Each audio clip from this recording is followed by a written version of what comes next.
Good evening and welcome to the Southbridge Town Council meeting of Monday, November 16th, 2020 at 7 p.m. This meeting is being conducted via remote participation. I'm calling this meeting to order pursuant to Governor Baker's March 12, 2020 order and suspending certain provisions of the open meeting law, Mass General Law, Chapter 30A, Section 18, and the Governor's March 15th, 2020 order imposing strict limitations on the number of people that may gather in one place. This meeting of the Town Council is being conducted via remote participation only. No in-person attendance of members of the public will be permitted. Every effort will be made to ensure that the public can adequately access the proceedings as provided for in this order. A reminder that persons who would like to view this meeting while in progress may do so by watching Southbridge Cable Access Channel 192 or by the remote information noted below. We will post a record of this meeting on the town's website at www.ci.southbridge.ma.us as soon as we are able to. A roll call vote is required for all votes taken under this order. At this time, please rise for the Pledge of Allegiance. I pledge allegiance to the flag of the United States of America and to the republic for which it stands, one nation, under God, indivisible, with liberty and justice for all. Thank you. Roll call, Madam Secretary. Councillor Adams. Present. Councillor Catrona. Present. Councillor Daniel. Present. Councillor Dow. Councillor Jovan. Present. Councillor Lazo. Present. Councillor Marquetti. Present. Councillor Ryan. Present. And Councillor Steves. Present. Thank you. We do have a quorum. Consider and accept the Town Council meeting minutes of Monday, November 2nd, 2020. Do I have a motion? So moved. So moved.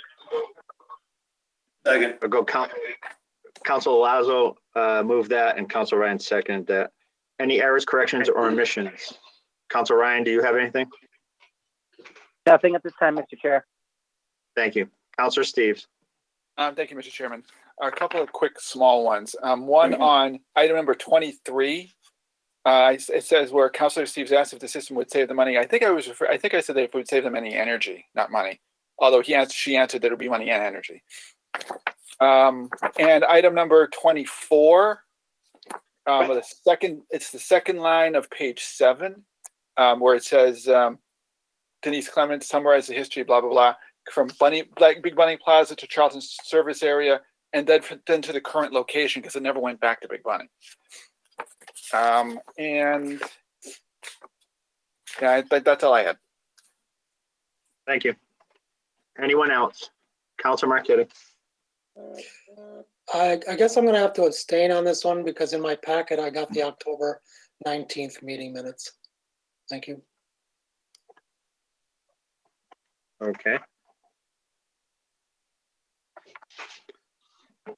So actually, these minutes should be, just the date should be changed because these are the minutes for the November 2nd meeting. So it's just the date is incorrect. So we just have to amend it to make sure the date is correct.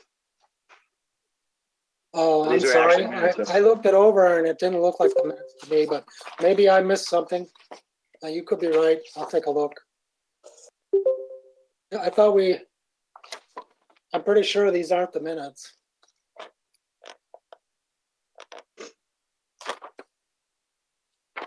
Was this Actually, Mr. Chair. Yep. I'm going through again. He's right. I didn't notice it. He's 100% right. Because it's talking about Halloween in here. And it's talking about how we voted to okay Halloween. Yeah, I sent over the November 2nd minutes, but obviously these aren't them. So. All right, well, we'll hold those and we'll just note those corrections. I think we probably already corrected those in those minutes. So, all right, we'll go by that. I totally missed that too when I was looking at it. All right. Yeah, I missed it too. All right, thank you. Subcommittee reports, General Government, Councilor Steves. Yes, we had a very short meeting, like 15 minutes on November 9th. We had a couple of items that are on tonight's agenda, specifically the item on the recreation unpaid bill and on the Danziger Markov contract, which I'll discuss when we get to those items. We do not have a meeting scheduled. Thank you. Department of Public Works, Council Marquetti. And before you start, Council Marquetti, just for the record, Council Dow has arrived to the meeting. So Council Dow is present. So Department of Public Works, Council Marquetti. Thank you. We have a DPW subcommittee meeting scheduled for next Monday, November 23rd, 2020 at 6 p.m. remote participation. This is a tentative agenda. Approval of the winter parking regulations, including recommendations to remove a few streets from the snow emergency parking. Recommendation to award for bids received for Hatch Pond Dam. Recommendation to award for the bids received for the Mill Street Bridge repair. List of contractors for the 2020-2021 winter equipment for snow plowing and snow removal. And we'll also be having a discussion on the report on the pavement management study and priority roads that need to be repaired, and the town manager's review of potential funding mechanisms for the road improvement plan. So that's next Monday, November 23rd at 6 p.m. Thank you. Thank you. Protection of persons and property, Council Lazo. Yes, we had a meeting on November 10th, 7 p.m. There are numerous items that are on the agenda tonight that we will be addressing as far as recommendations. I'd just like to commend the Deputy Chief of the Fire Department, Joe Hewlick, and Chief Woodson for some great presentations, making us understand further the needs of Southbridge and what we are doing on the ground. But we will address those agenda items when we get there. Thank you. No meeting scheduled at this time. Thank you. The COVID-19 public health and safety briefing. I know Mr. Pelletier is here as well. Just for the public, we have been having our emergency operations center meetings. I think we did state that at the last meeting of what took place at that meeting. We do have another meeting coming up on Monday, the 23rd. I'm sure Mr. Pelletier or the Chief Woodson will go through these numbers. However, folks, let's be careful out there. I don't think in a 1 week period of time, I have seen the number of cases that we've had in the town of Southbridge. Having served in the EOC with Council Adams, Chief Normandin, Chief Woodson, and others, 46 cases this week. I don't think during the height of our springtime, we ever had that many cases, probably in a month. I could be wrong, but I think that's the case. So it's important that we all maintain best practices, social distancing, wearing a mask, because those numbers are quite high for the town of South.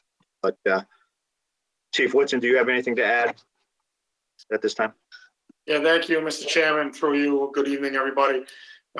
As you already alluded to, we're going to start meeting every other week at the Emergency Operations Center due to the increase. Our next meeting, and again, like you said, but just to mention it again, November 23rd, 10 a.m. After that, we're going to have our Facebook Live meeting on Wednesday, the 25th at 1 p.m. just before the holiday. This one's going to be a little bit more involved, especially with the recent spikes. We're going to have staff actually from the hospital participating in that event on Wednesday, the 25th. We'll be answering questions live. We're going to have the fire chief there. I know the town council chairman's been at most of the meetings.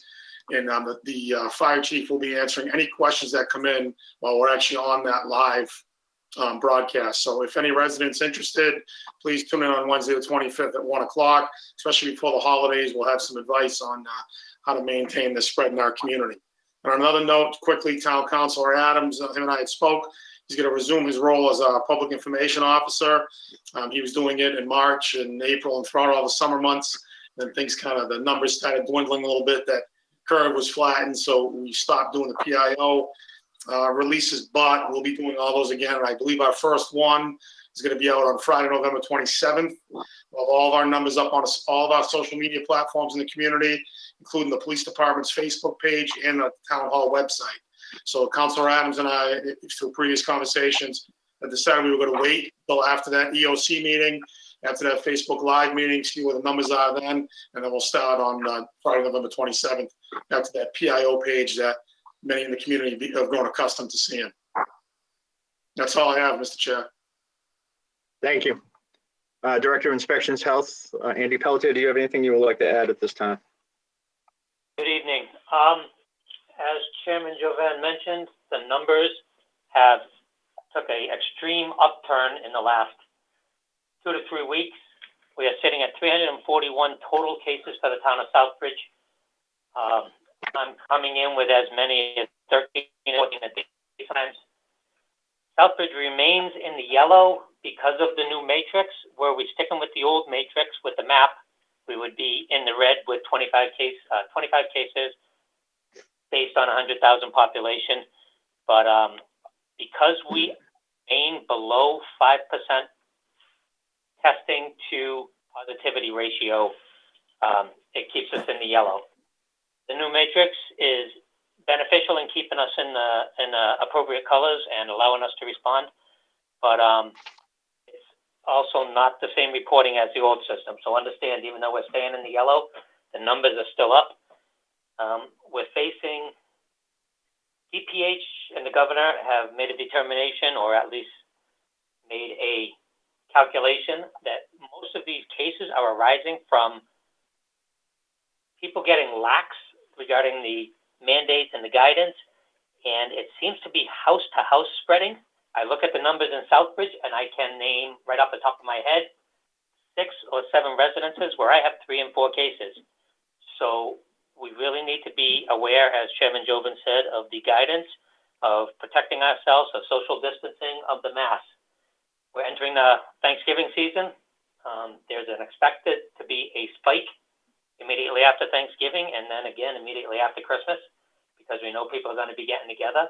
We continue to encourage that you realize your extended families may not be as adamant about following the rules as you are, so try to take as much caution as you can. I'm not telling you to stay away from your family for Thanksgiving, but try to take what caution you can. Realize that anybody can possibly be carrying the disease, and just be smart during the holidays. With 13 or 14 cases a day, I have nagged a couple of my board members to help me do some of the follow-up. But even with that, if we don't get to the cases by 11 in the morning, the CTS takes them over. I've lost a couple of cases to CTS. CTS is the state tracking group. The problem with CTS is if they take the case, I lose all control of it. I can't even follow the case because they don't use Maven as we do.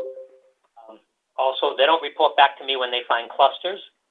I've had a couple of events in businesses where I found more than 1 or 2 cases. So we try to identify what the problem is in those businesses and try to curtail it at the source rather than at the contact or at the case.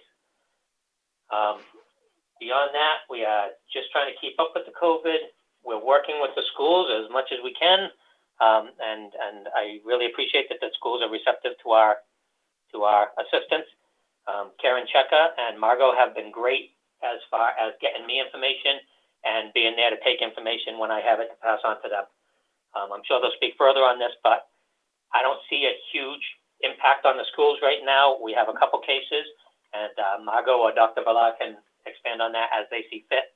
But overall, the schools seem to be in reasonable control. So I'm not seeing massive spread in the schools. That is about what I have for you, unless you have questions. Any questions from anyone right now? I have a couple. Councilor Marquetti?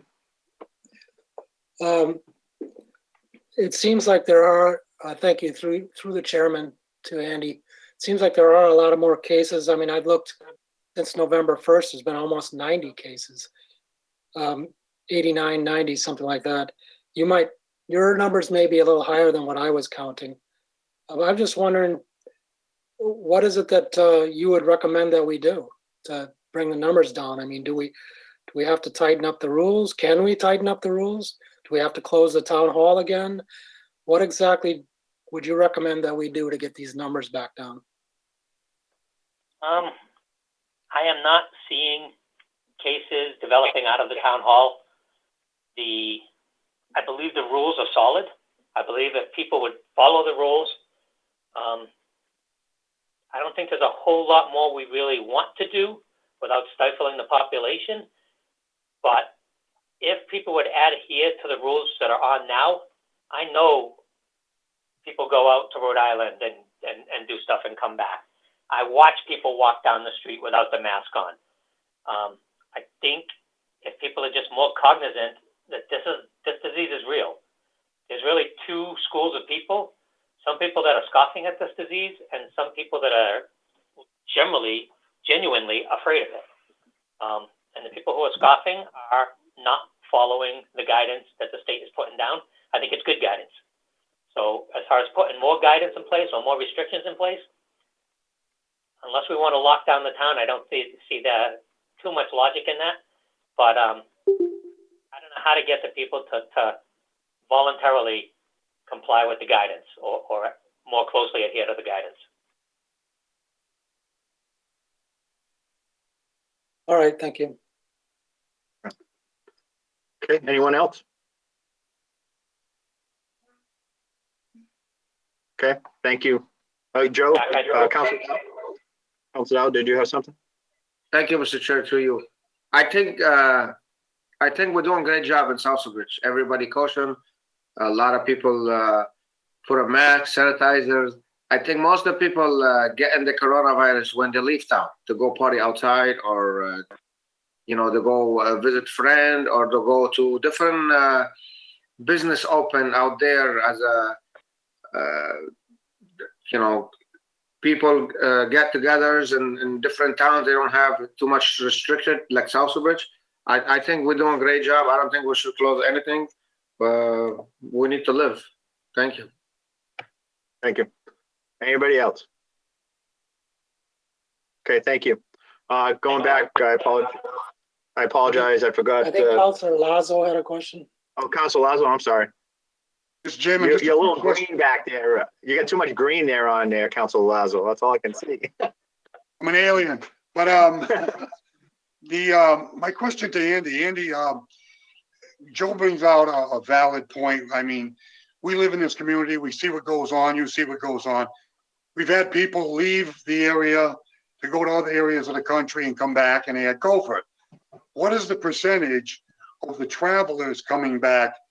Because to identify people sign into restaurants, we do all kind of things, and then something happens and covert cases show up, but the notification is not real well as far as the areas and where they're notified by a particular time, or maybe it takes too long to notify people.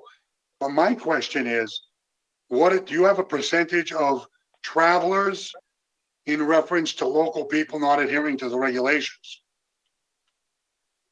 Is it being brought in by travelers, or is it something that's happening on the ground in Southbridge? I think some is being brought in by travelers, and I'm basing that on people are coming back and testing and showing up positive. People are also coming back and testing and showing up negative. Southbridge society is we're a very social beast here. It's the demographics of Southbridge. Family is huge in Southbridge. So we have family get-togethers, not necessarily from out-of-towners, but and you relax around your family. And that's kind of what I'm hoping I can put some caution into the world. We're looking at Thanksgiving, and there's going to be a lot of family gathering, and there's going to be a lot of relaxing. So I think it's part of the nature of Southbridge. I think it's part of the traveling. I think it's part of us just wanting to get back to normal, and we kind of have to get back to normal in parentheses, if you will, or in quotations. So we can get back to the real normal. We really got to adjust and know what our surroundings are. Be aware of what's around you. I agree in what they're saying, but do we have a tracking that states the percentages of travelers that come back? Do we have a database on how it comes in, or how it multiplies, or something? I don't know. I think that when we have a problem, you identify it. We have a problem, and then after we say, if people are coming in and being tested, we would track that, where we could put a percentage on travelers going and bringing it in, or families that are not cautious, that are passing it around. I think those are two different classes of how it gets here or how it spreads. I didn't know if we tracked it that way. That's my point.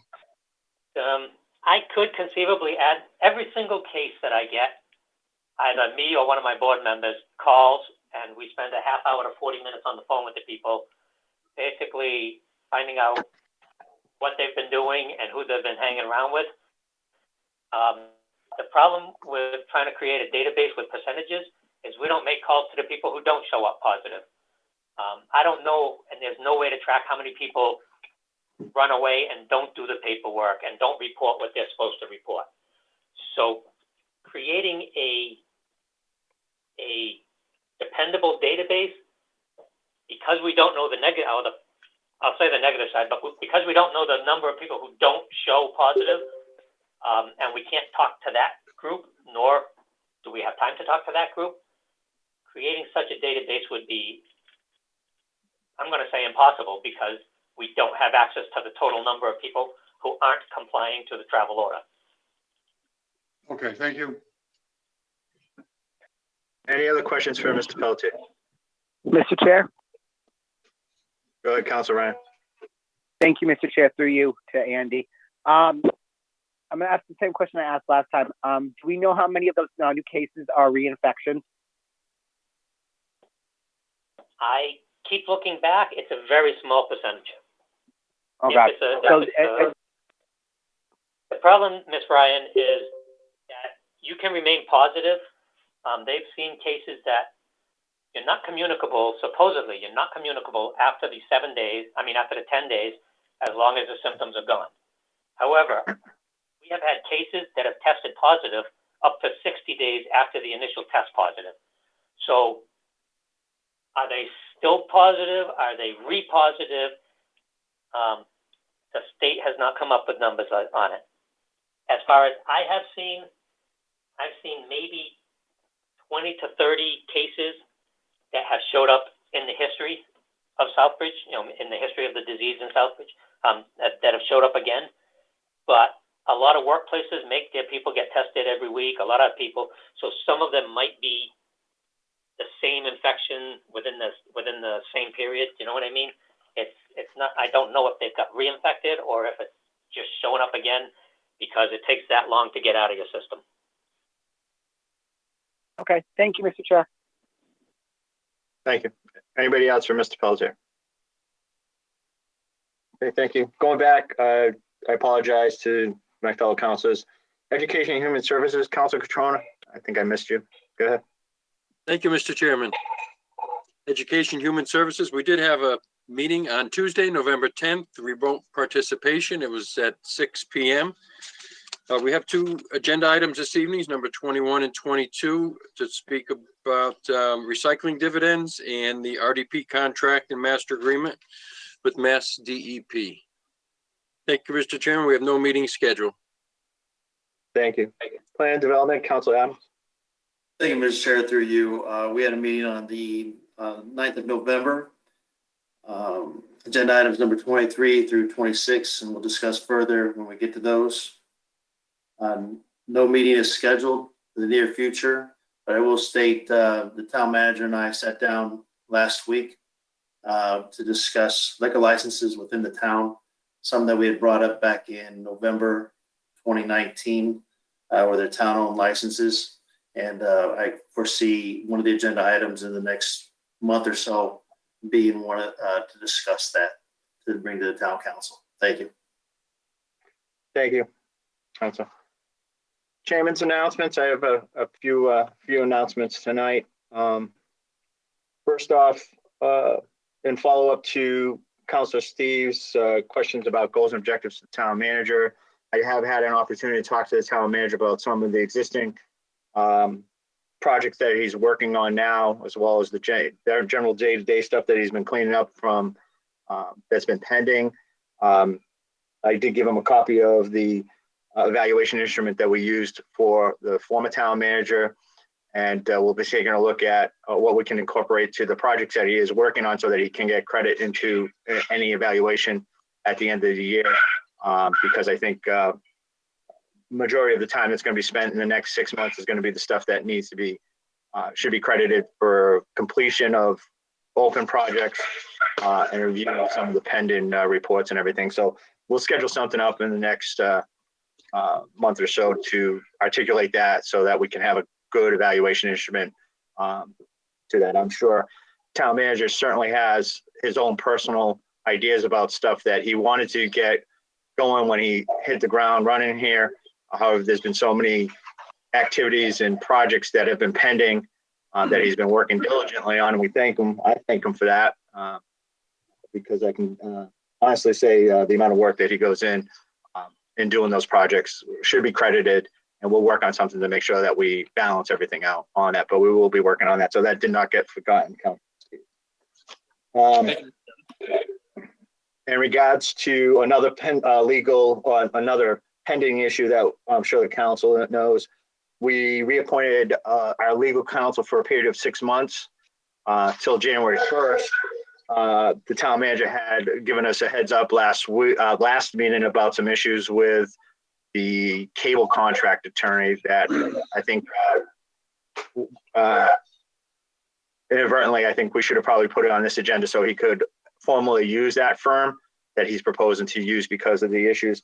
But we need to, he's been working on the review of our legal counsel, current counsel, the use of our legal counsel, and any potential for new counsel to be appointed as of January 1st. Had a conversation with the town manager. Thank him again for that input. I think the best course of action for that would be, and I'm sure the town manager can follow up on these points, but I'm thinking we'll go a council meeting of the whole to discuss the whole legal services that we have for the council rather than go to general government, if that's okay with you, Councilor Steves, because I think it's worthwhile because we have a deadline of January 1st to reappoint. It really is a council-wide decision that needs to be made. So we'll schedule a council meeting of the whole soon so that we can formalize all that so we can have a good recommendation and see how we're going forward for the rest of the year. That makes sense, Mr. Chairman. Do you have a question with that, Councilor Steve? No? Okay. That makes sense. Okay. Just a reminder that on Wednesday evening, there is a special town council meeting, so to speak. There is a joint hearing of the town council and the planning board, which is for the Southbridge zoning bylaw amendments for the AO, American Optical Flex Overlay District, as well as the Globe Village Flex Overlay District. The planning board meeting begins at 6:30. We're on for 6:45 for that joint public hearing with the council. I did post that as a town council meeting because we have to be present and to not violate any open meeting laws, even though the posting in the papers was that it was a joint meeting. I did the meeting agenda for the Southbridge Planning Board only had that it would be a joint hearing with the town council, but I did post a specific town council meeting for that 6:45, not to avoid any open meeting law potential violations. So again, upcoming meetings, November 18th, joint meeting with the planning board at 6:45. On November 30th, 2020, we will have a special town council meeting. I had announced this before for the tax classification hearing, which will be first, and then the tax rate setting motions that will take place in that special town council meeting. Additionally, I had originally told, and Councilor Marquetti had reached out to me about trying to put some additional items on it. I had at first said that this would only be a meeting for the tax classification hearing. However, giving a couple of the items that are on that agenda item so as not to have the town council delay any actions at the impediment of the town. There's 2 items relative to snow plow removal in case there's a snowstorm. We want to make sure that we have the right contractors in place, as well as the snow routes go in effect on December 1st. So we will put those 2 items on, as well as the Mill Street Bridge project. The bids are coming in for that. And so that they can get that project going sooner than later, we will move to make sure that that's on. Those will be the only additional items that will be put on that agenda because the next meeting will be the first week in December. Again, my goal as chair of the council has always been to make sure that we work with our department heads to make sure that anything that comes forward timely, that we move quickly on it so that we can keep the process going. Also, I just want to announce that the Southbridge Lions Club and the Cops and Kids are doing the toy drive. This is near and dear to my heart because one of my fellow Lions was a key component in that endeavor. Stephen Ide, now known on the Lions Club side at least as the Stephen Ide Memorial Cop and Kids and Lions program. This year, more than ever, given the pandemic and people out of work, there's going to be a lot of children that are in need of gifts for the holidays, Christmas season. So this toy drive is going to take place. Donation drop-offs will begin on November 20th. This is to donate any new unwrapped, non-violent toys to benefit all local families.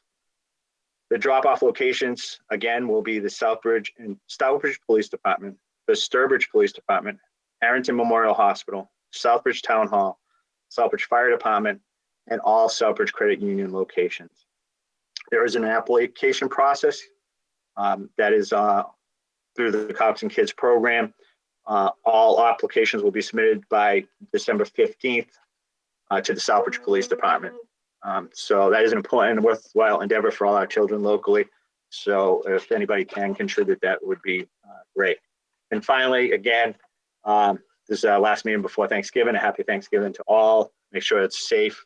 Happy Thanksgiving. Do the best you can with your families, but do it in a safe manner. I know it's very difficult, especially with families that have elderly parents, grandparents to get together. But remember, safety is the utmost in that. So that's all I have for that. With that, I'll turn this over to the town manager. Mr. Town Manager.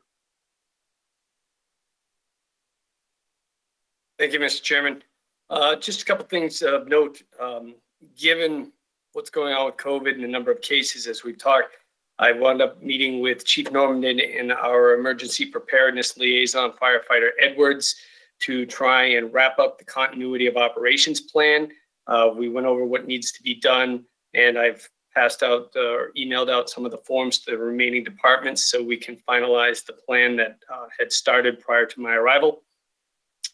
On a similar note, I wound up meeting with Ed Moore from the Harrington Hospital last week, and we talked about the numbers and what's going on in the community. And he echoed all the same comments and concerns that were mentioned by the council as well as Mr. Pelletier earlier. And he had noted that since the peak in the spring, they went down to almost 0 patients at the hospital and 0 at the ICU, and they're starting to see it creep up. So it's consistent with the numbers we're seeing here in town. Relative to the Mill Street Bridge, there was a project that was mentioned a few meetings ago. There was a discussion, and I know, I believe Councilor Marchetti had asked me whether or not I could reach out to our legislative delegation to talk about getting money for the bridge projects. Senator Fatman's office has corresponded with me, and we're working on having a in-person meeting out at the Mill Street Bridge with Senator Fatman and in at least one of his staff members next week on the 23rd. As I get the confirmation, I can share that with the council if anybody wants to join us for the discussion. With regard to the liquor licensing issues, I did meet with Councilor Adams. I also appeared before the Liquor Licensing Board the other week, and I talked to him about my thoughts, and we discussed whether or not we could get out of the quota system. Following that meeting, I did have some conversations with the ABCC as well as our current liquor licensing council. And they had spoken with the head of the ABCC, and it appears we cannot get out of the quota system. So our best avenue would be, if we want to get more liquor licenses in town for economic development purposes, to pursue special legislation. And that's part of my conversation with Councilor Adams. I have since sent an email to Representative Durant's office, hoping to keep him in the loop and start talking with him about what would be appropriate legislation for the community here. As Chairman Jovan mentioned, we have a lot of contracts that are coming up, some intermunicipal agreements, and I would like to finalize our council choices so that I can start working and strategizing with legal counsel relative to some of the upcoming negotiations. I've had some telephone conversations with some of the counsel that we currently use, and as well as some other counsel that may be interested in submitting proposals. And I did submit emails to each one of those firms asking them to submit a formal proposal to me, which I can share with you ahead of the December meeting, which should give us an overview of their specialties, as well as their fee structure and the attorney bios that would be the attorneys that would be interacting with the community. Also, since we last met, as you well know, our economic development director did give her notice. So Rosemary Scrivens did depart about a week ago. I have been approached by two of the individuals that were in the economic development department, both interested in the position, as well as some others outside I'm aware of. And I was contemplating what to do, whether or not to post the position. After speaking with the planner and our CDBG coordinator, both of them have excellent qualifications, which could qualify each of them independently to take the position. But what they did propose to me was they felt that they could, on an interim basis, divide up some of the responsibilities for that particular position. So what I have proposed for the interim for a couple of months on a trial basis is that I will let those two individuals, we've divvied up the responsibilities with regard to the Redevelopment Authority, the Economic Development Commission, that we would look at that without filling the position. So there'd be a cost savings to the town, but it would also allow me to get to know these two individuals and their capabilities. And I wrote up a proposal to them that would indicate that the town would have the right to extend or terminate this interim experiment, and that at the end of it, if it's not to the town suiting, it's not suited for the town, we would repost the position and both of them would be allowed to apply. So in the interim, I'm looking for them to report to me at direct reports, and I will handle the administrative duties of that particular department. I will make a minor adjustment in their pay during the interim basis to recognize the additional responsibilities. But if we decide that this is a good fit for the town, I would come back to the council at the end and ask, put something forward to have a change to the salary schedule and the classification of the positions, as well as the job descriptions. If it doesn't work out, we will go back and we will put out a posting for an economic development director. And then lastly, I know Councilor Marchetti had said we will be having a DPW subcommittee meeting coming up. Heather Blakely and I have been working on the pavement management update, as well as I've talked to Karen Harnois about the financial aspects. Just to let you know, we have been talking with the utilities.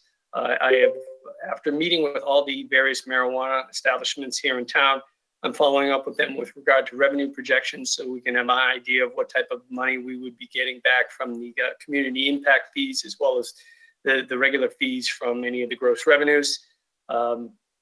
We also had the opportunity last week to meet with the town engineer from Lexington, Massachusetts.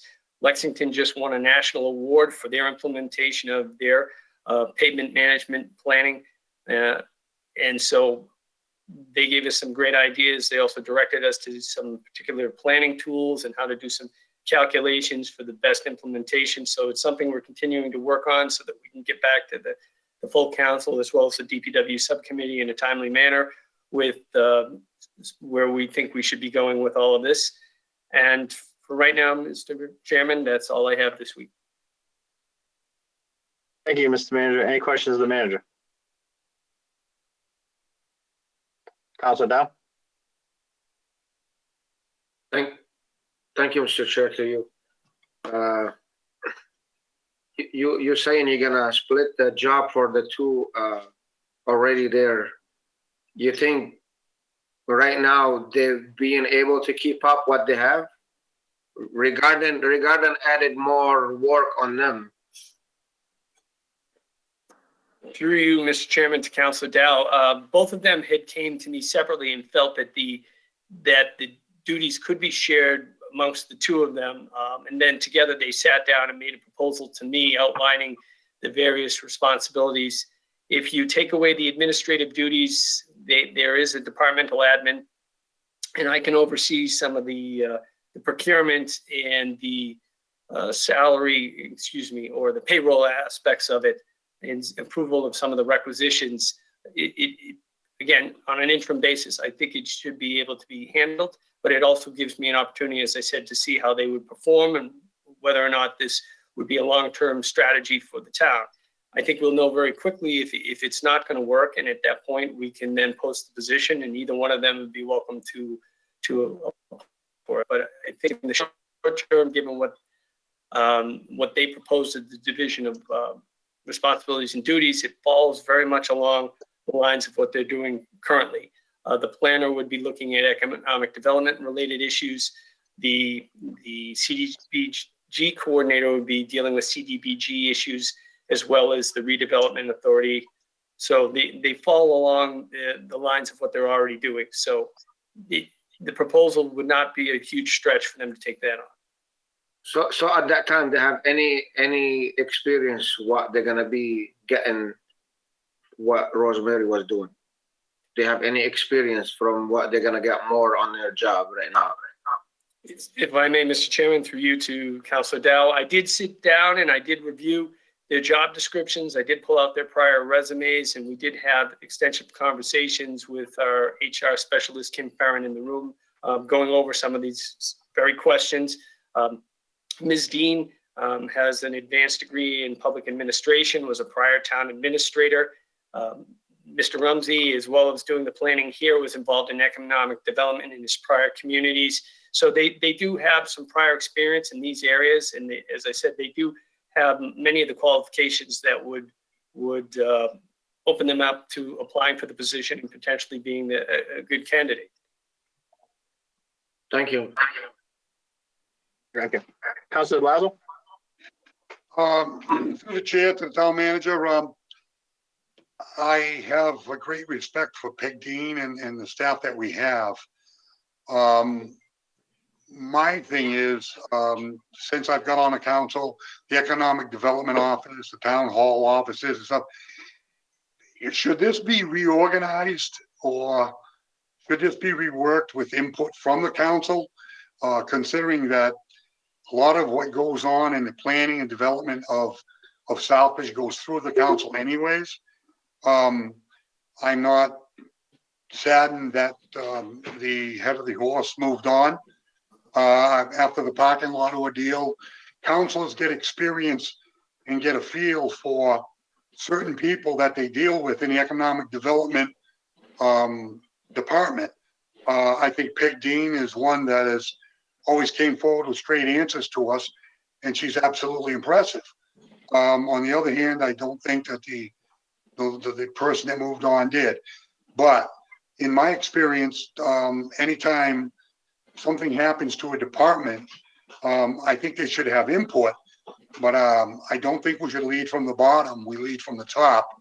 Elected officials should have input, I'm hoping at some point, to the redesign of this department. I find this department, in most ways, dealing with the American Optical Company, in my experience that I've been here. The parking lot from hell, where we lost parking spaces. So I don't have a good taste in my mouth right now. I hang a lot of this on the previous town manager, along with a lot of other issues that were getting done or not getting done. So I think I'm open-minded to your proposal, but I also note that this town council should have some sort of input, considering most of the information or voting on grants and stuff comes through us anyways. Mm-hmm. But I am open and I am excited about maybe changing on how we do business in that office. Thank you. Thank you, Council. If I may, just to add on, I'm welcome to the input, Councilor Lazo. There was a couple of things, moving pieces that were going on in the last week with regard to Ms. Scrivens leaving and other things going on. And I credit the two employees also for stepping up and suggesting that they could try and handle this in the interim. So as you say, keeping an open mind, I didn't want to rush it right out and fill the position. I also want to determine what the needs were, how we should go. And this allowed me really to just preserve essentially the status quo without hiring anybody, to see what is going to be the right fit and whether either of these people together are the right fit, or one of them shines more so than the other, or whether we have to go again outside and advertise. But I welcome the input from any of the counselors, and whether we want to bring it to a subcommittee for discussion, I leave that up to you. Good. Thank you. Thank you. Anything further? Not All at this set? time. Everybody else set? Okay. Any other questions of the town manager? Okay. Thank you, Mr. Manager. Thank you. Presentations this evening. There's two presentations this evening. One, Councilor Catrona had mentioned at his last EHS meeting, or I had a conversation with Dr. Villar as well in my regular meetings. I'd like to thank him as well for meeting with me regularly, or any town councilor regarding the schools. He's always been open to us coming in and meeting with him. So Councilor Catrona had mentioned about having an EHS meetings for him. Dr. Villar to just give a brief overview of the opening of school and the status of the schools right at the moment, given all the challenges that we have with COVID-19. I had mentioned to Councilor Catrona that perhaps we would just do this as a presentation to the whole council and the community, so that we could have a open discussion about it. Councilor Catrona was very agreeable, so thank you, Councilor Catrona, for that.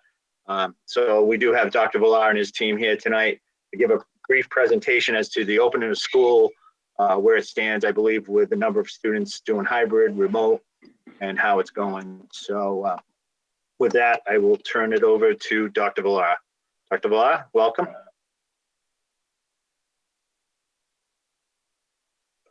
He's muted. Thank you. There you go. Don't we all look forward to the day where we don't have to say that 4 or 5 times a day? I absolutely appreciative of the fact the opportunity to be here tonight and talk with all of you. We typically use a different platform, so give me a second here. Hopefully I'll have a PowerPoint presentation up. If someone could just verify that you can see it. Yes, you're all set, Doc. Perfect. Thank you very much. I appreciate it. Typically I'd have 2 screens and it allowed me to see that. Before we started school late in August, we had a very lengthy presentation to the community where we talked about many of the topics I will briefly cover tonight. And then after school had been open for a few weeks, I addressed the school committee, again, reviewing where we were.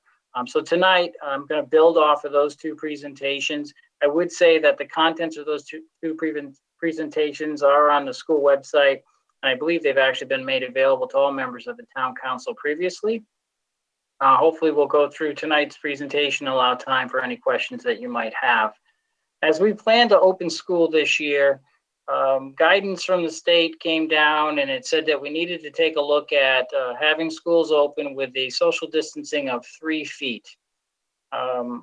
Quickly, after doing some consideration of what that impact would be and thinking about how in all of our daily lives we are moving around in places where we're being asked to separate by 6 feet, I asked Dr. Farrick, who has been leading our COVID work, to incorporate into our plan 6-foot social distancing. We allowed families to make a choice out of the gate on whether or not they wanted their children to learn remotely from home, or if they were going to send their students to school. And then we ultimately created a scenario at our secondary schools where students participate in learning in a hybrid model, which is 2 days a week in person at school and 3 days a week learning remotely. Our elementary schools are all in school 5 days a week. So to take safety precautions in hand to make that possible, we have made sure that the mandate is all students are wearing masks. We absolutely have been promoting hand hygiene. Thank goodness to the fire department and their work and support us in DPW, because we actually have 650 gallons of hand sanitizer to store safely, which is quite difficult. That is the amount that was recommended by the State Department for us to procure for the school year. We increased sanitation. We had to change how our classrooms are set up. We had to change all the procedures in our schools. We had to take a look at our medical and nursing procedures. We had to redo transportation routes to accommodate the limitation of 1/3 the number of students on any given bus. And obviously, we've been monitoring the community COVID prevalence rates. Dr. Farrick and I participate in the Emergency Operations Center meetings on a regular basis. I'm very appreciative of Andy Pelletier and the Health Department and their collaboration with both Dr. Farrick and Nurse Karen Cheka, and keeping the school district appraised of COVID cases, and just working closely with us as we prepare to make sure our environment is particularly safe. As we speak, and you heard earlier, we are in the yellow range now based on the revised metrics. To open schools, we also promoted Nurse Karen Cheka to be the district health and safety coordinator, and we backfilled her position with a school nurse for the year. We had to procure the services of 18 bus monitors to be sure that students maintained the proper social distancing, that they sat in assigned seats, and that we could follow safety protocols as they got onto our buses. We hired 6 sanitizing staff members. These are folks who clean surfaces all day long to ensure the environment in school is safe. We added nurses' aides who help staff the nurse's office for students who may be suspected of having COVID.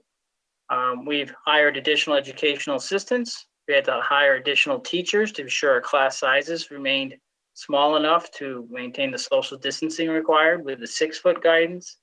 And we hired an additional technology support person so that now we have 3 folks supporting technology in our district. We were able to place an order, and we discussed this last June, for additional Chromebooks, 1,700 Chromebooks for the district. Those Chromebooks, a great majority of them, about 1,400, were seized by the U.S. Department of Commerce sometime this summer because they were produced in China in conditions that were considered illegal in the United States, and subsequently were delayed. We received the balance of our Chromebook order just about a week and a half ago. That required us to think differently throughout the summer as we were trying to monitor the status of Chromebooks, and we were able to purchase some refurbished laptop computers and managed to install Chrome operating system on them and use those in the district so that we could open school on time. We also procured 450 Wi-Fi hotspots. We've distributed 400 to date. We had to purchase monitors, microphones, and stands and other accessories so that our teachers could teach remotely in an effective manner. We contracted a technology hotline support service for families and students so they could learn to use the technology remotely from home. And we contracted professional development for our teachers. We spent 14 days before the start of school training teachers this year. I think most folks probably want to hear, as Andy was talking about, the conditions in the community. Despite all those efforts, despite really good adherence by staff to our safety protocol, we have had 3 staff members test positive and 9 students. The quarantine numbers, I think, tell a different story, which is I do believe the systems in place seem to be working. We've had to quarantine 91 staff and 111 students. By our close connection and relationship with the health department, identifying students who may have been exposed and acting quickly to move to quarantine, I believe we are removing the dominoes in the chain, and it seems to prevent, at least we don't have evidence of whole-scale spreading within schools. I certainly think the data suggests people are getting sick somewhere else. So I do feel pretty confident that our systems are working and that we're able to keep students in class to address their learning needs, which is ultimately the most important thing that we're responsible for at this point. You heard a lot of positions, a lot of equipment, a lot of things that we had to procure this year so that we could open school. We have some estimated costs I'm sharing this evening just to keep folks apprised. But overall, we're looking at for this year expenditure of 1.7, almost $1.8 million for us to be open in a COVID learning environment, providing hybrid education to kids remotely. A lot of this is technology, the Chromebooks, remote learning opportunities, hotspots. A lot of it's cleaning and equipment for cleaning. Staff do make up some of these, although we tried very specifically to focus the federal and state funding that we received and that's identified in this chart more on things wherever possible because grants go away. So you do not want to be dependent on staff that are connected with grants. But it's absolutely been a very trying year to open schools and to keep folks safe. And we're very appreciative of the fact that we were able to work with the town finance department to maximize the town's CARES fund monies, that we've been able to maximize all the resources made available to us by the department and have open schools. And here we find ourselves halfway through November with relatively a handful of cases at this point. One thing I wanted to share, and I talked about earlier with the school committee back in September, to open school this year, we have to come up with a different instructional model, knowing that in some cases, nearly 50% of our students might be learning remotely. We actually had a group of teachers who took this idea and ran with it.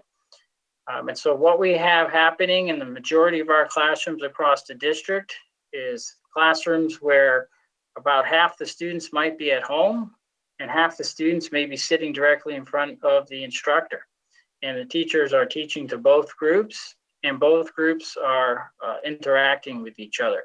This has been enhanced dramatically after we received the balance of our Chromebook orders, because now in our elementary schools, children all have access to a Chromebook while instruction is happening at school. So they too can be logged in and they can communicate with their peers who are learning from home. It's absolutely been a stressful learning experience for everyone to try to make this work. We believe strongly that this model is effective because it brings community to our students who are at home and connects them with the students who are in school. We're finding it more successful at the elementary school.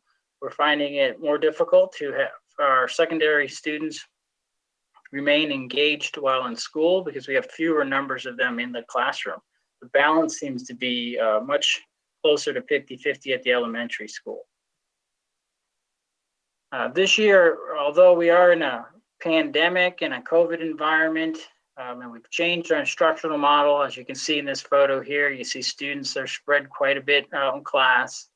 And you can see the teachers actually teaching a lesson in our new mathematics curriculum for our elementary school. These are likely fifth graders. We've implemented a new mathematics program this year, and I'm very proud of the fact that our teachers took it and run with it and are finding it quite helpful. Both our language arts and mathematics curriculum now also have a great deal of electronic support through online learning resources. So they happen to be ideal in this environment where kids can also work independently on technology, reinforcing the learning that they're getting in direct instruction in the classroom. But school looks a lot different this year. And as we go around touring in classrooms, students are wearing masks, they're 6 feet apart, they're using hand sanitizer on a regular basis. But I must say this community should be very proud of its students and very proud of its teachers, because I see massive adherence to the safety protocols. People take it seriously. I believe out of all of our students, I know of 2 circumstances where we've had to work with the students for mask compliance. Our students understand that this is important. Again, I'm pleased with where we find ourselves at this time, given where we could be, given the circumstances we are all dealing with. We did have the lockdown last spring, and we've been able to go forward now, and we have just finished our first round of elementary school assessment in language arts and mathematics. We assess kids who are learning from home and kids in school. And we made that a priority because we needed to try to ascertain where are we after the shutdown in school.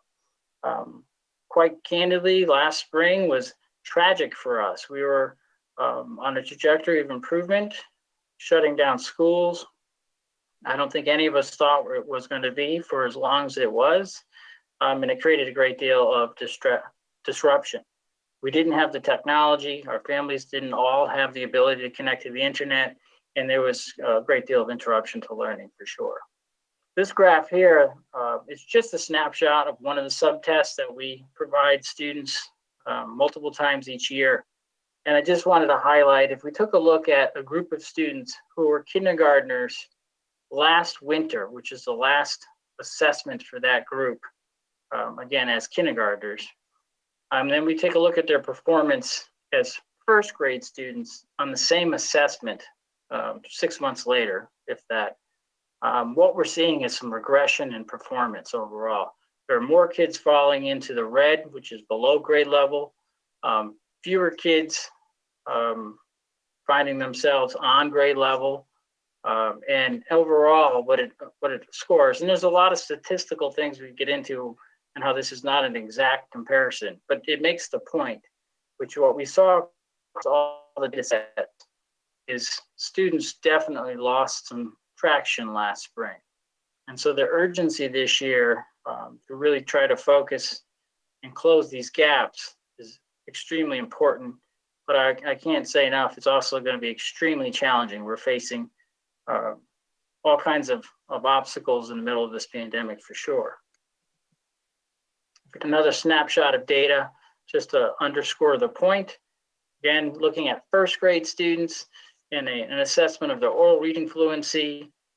We look from last winter and then we compare to this year, same group of kids, second grade, same assessment, and some minor changes obviously in a cohort from year to year. But what you're generally seeing is, again, an increase of kids below or extremely below grade level and fewer kids above and on grade level. We kind of lost the middle in this particular distribution. Again, it represents a lot of work that we need to do to help close gaps and catch kids up. And I purposely didn't go through all the grade levels data this evening. We obviously have it up into grade 5 on this particular assessment. But the point is, our assessments this fall are showing us kind of affirming what we suspected. We know we have students who have fallen behind. Now, we have more specific data related to these, where each of these tables, these bars are broken down, and we have these results on all these subtests for each student.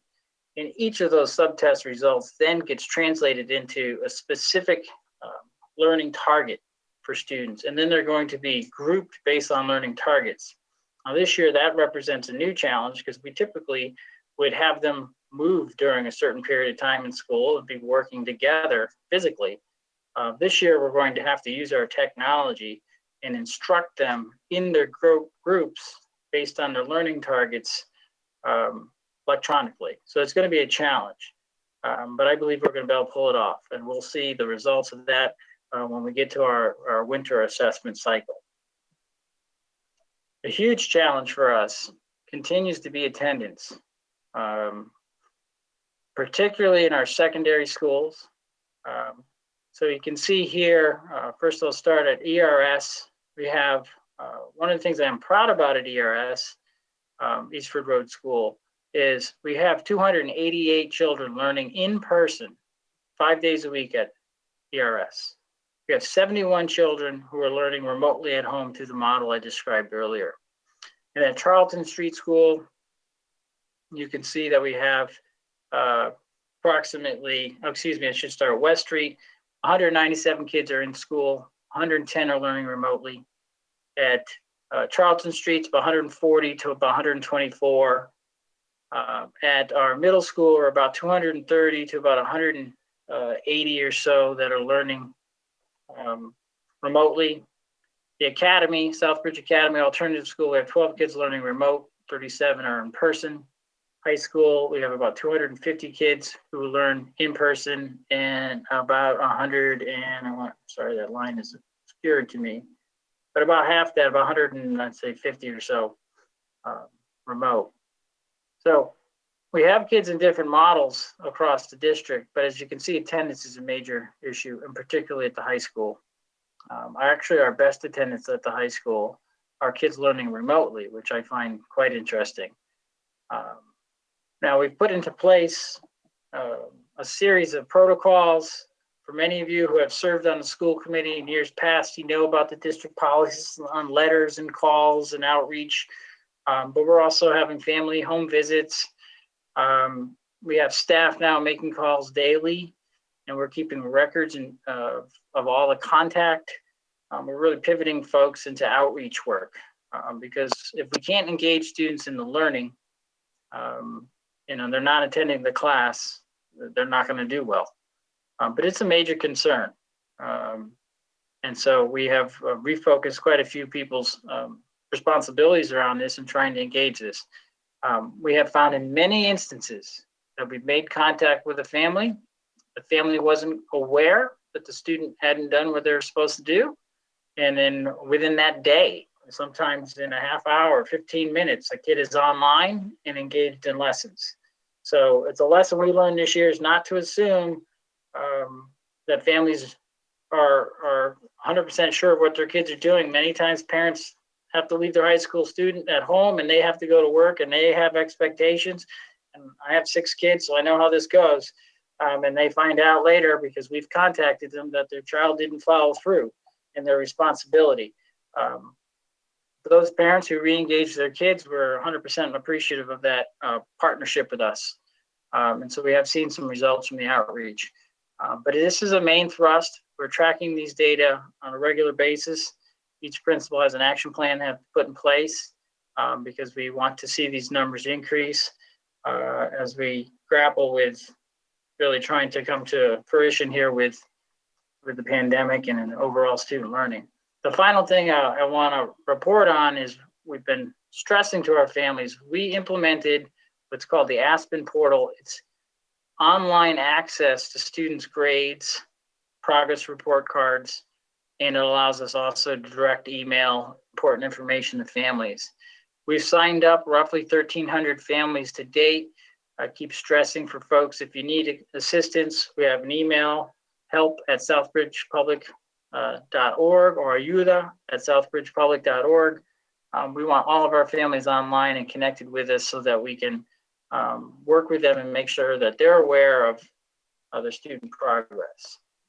So at that point, that is the slides I wanted to share, but I'm certain folks might have some follow-up questions, and I'm happy to answer them. Thank you, Dr. Villar. Councilor Ryan, Councilor Catrona, I mean. Thank you, Mr. Chairman. Through you, just a couple of quick follow-up questions. Didn't we pay for the new Chromebooks through the regular funding budget? Or are these additional? So no, what we had accomplished last spring was identify some funding to help pay for the initial payment. There's a 3-year lease on the Chromebooks. And so we were able to identify through transportation savings last year, help cover some of them. But I'll also point out again, we did have to purchase 600 refurbished Chromebooks this summer as well, so that we could open school. So there's multiple sets of Chromebooks. The 1,700 represent brand new models. And we did make the first payment in that 3-year lease with monies that we identified in the spring. Thank you. And thank you for the presentation, Dr. Villar. If I can continue, Mr. Chairman. Go ahead, Council. You mentioned during the lockdown and shutting down the schools, can you associate a cost savings during that shutdown with some of the busing and the utilities, custodial, reduced hours? Is that something you can share with the council? Yeah, so you might recall the savings that we got from our transportation contract was applied to the Chromebooks first payment, as I said. Custodians had to work, so we didn't acquire a massive amount of savings there. And we had staff that we were directed to maintain and keep and continue to employ. So our EAs, our teaching staff, had to work with students. We had to provide EAs with a great deal of professional development and required them to log in on a regular basis. So there wasn't a tremendous amount of cost savings outside of transportation. And even transportation, we had to negotiate a payment with that vendor. So it wasn't complete, we didn't stop payment, let's put it that way. Okay. All right, thank you. And possibly on the utility side as well, I'm sure there were some setbacks, cutbacks, so possibly a savings from the utilities. Well, the buildings were occupied, and the systems have to run. Now, it could be a negligible amount, but at the end of the day, you still have to heat the buildings. You still have to change air out. Like I worked every day of the pandemic. I was in that high school every day. And folks had to come and go, and there are different people that were assigned to buildings. So it's not like you shut off the lights and, disconnect the power and stop the oil from running. They are all going. And they are, big spaces. No, I completely understand. Okay, that's all for now. Thank you, Mr. Chairman. Thank you, Dr. Villar. Absolutely. Thank you. Council Lazo, did you have something? Yeah, Jeff, just some quick comments. I don't have any questions. I think this pandemic came upon us. A lot of people like pointing fingers over it, but personally, I think we're all learning from it. We're learning about it. And I just want to commend you on you team together to react or to deal with, I should say. At some points, we feel like we react to things, and then once we learn more about it and we work on it, we do a better job on it. I commend you for the stats that you brought forward. That flushed out any questions as far as how many, where is it coming from. I think you did a fine job with that. Appointing Nurse Checker, putting her head on the horse. In Southbridge, we call her the covert queen at the school district. But on a serious note, I think you did a good job with the covert. I think that's one of the things that, we can talk about budgets during budget season, balances and stuff like that, which are important. But I think that in a learning curve with the pandemic, which I've never experienced myself, and Mr. Jovian and I had a lot of experience in government, this one's a new one on us. And I'm sure it's a new one on you.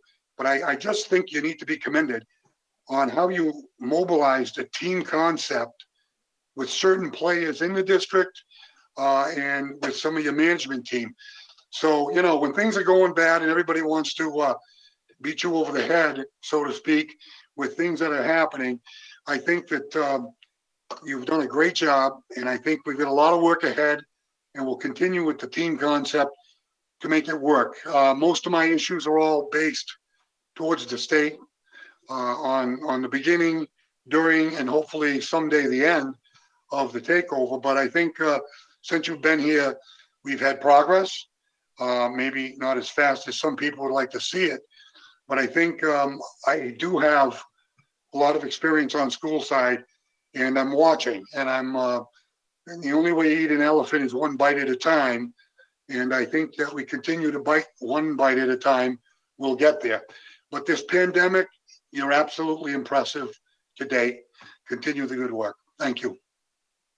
Thank you very much. I appreciate that. Thank you. Council Steves? Thank you, Mr. Chairman, and thank you for your presentation, Dr. Villar. I do have two quick questions. You kind of mentioned attendance and that they talked about calling parents and getting them involved. What kind of a response are you seeing over the long term in terms of getting the families to make sure that their kids are more actively engaged? Because you have this chart up here about the percentage of actual presence there, and where do you see that going?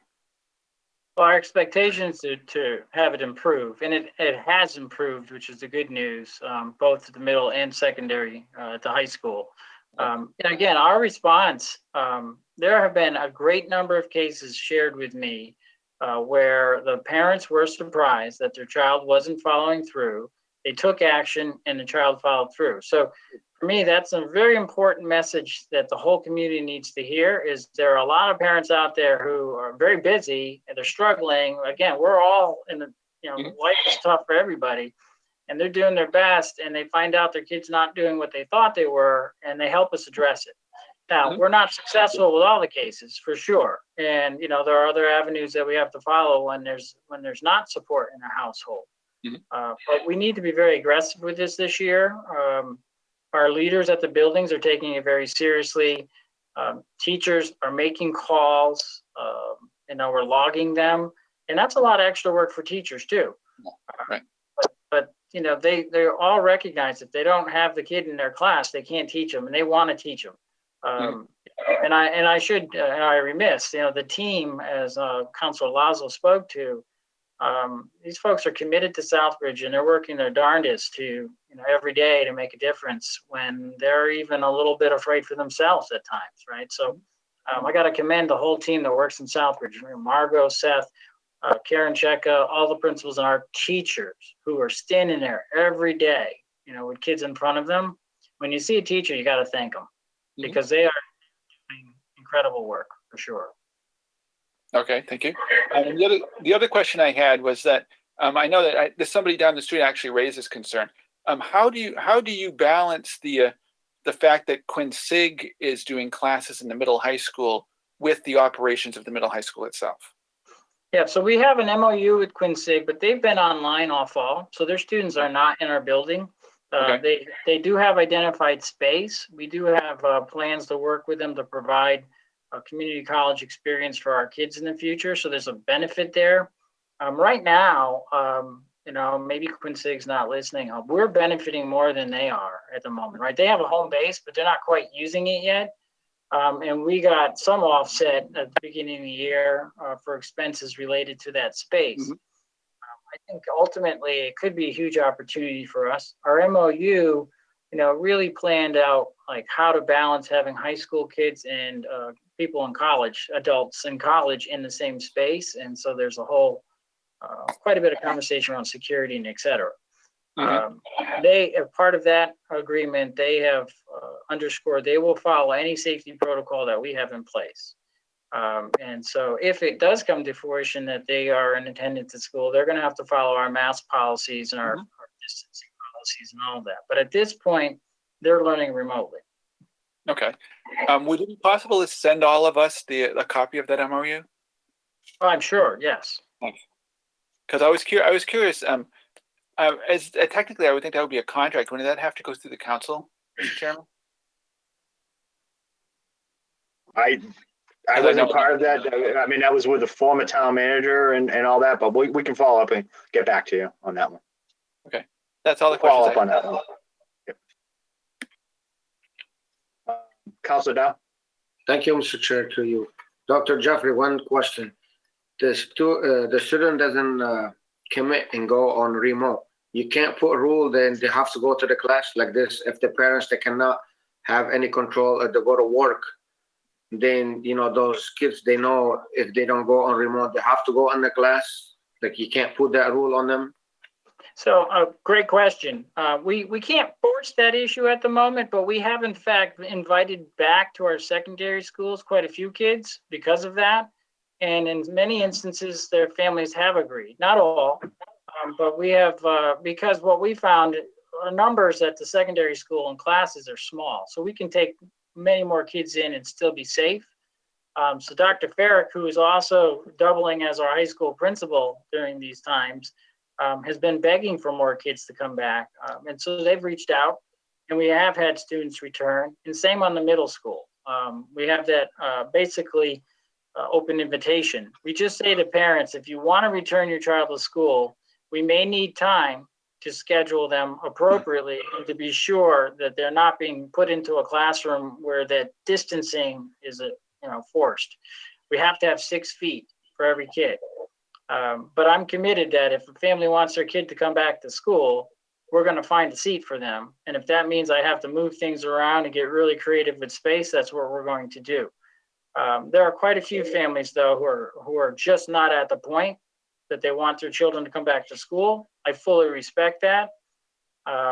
We don't have all the answers about when this is going to go away. So we're trying to balance it. But when kids are struggling, that's our first move. Like, hey, come back. We can show you it's safe. And as the numbers I showed earlier, a lot of our younger kids did come back. Some of our older kids, there is a theory at play that our older kids actually enjoy the remote learning a little bit because it can be convenient not to have to leave the house as early in the morning, and you can log in. It's kind of like a college feel. It gives them a little more independence.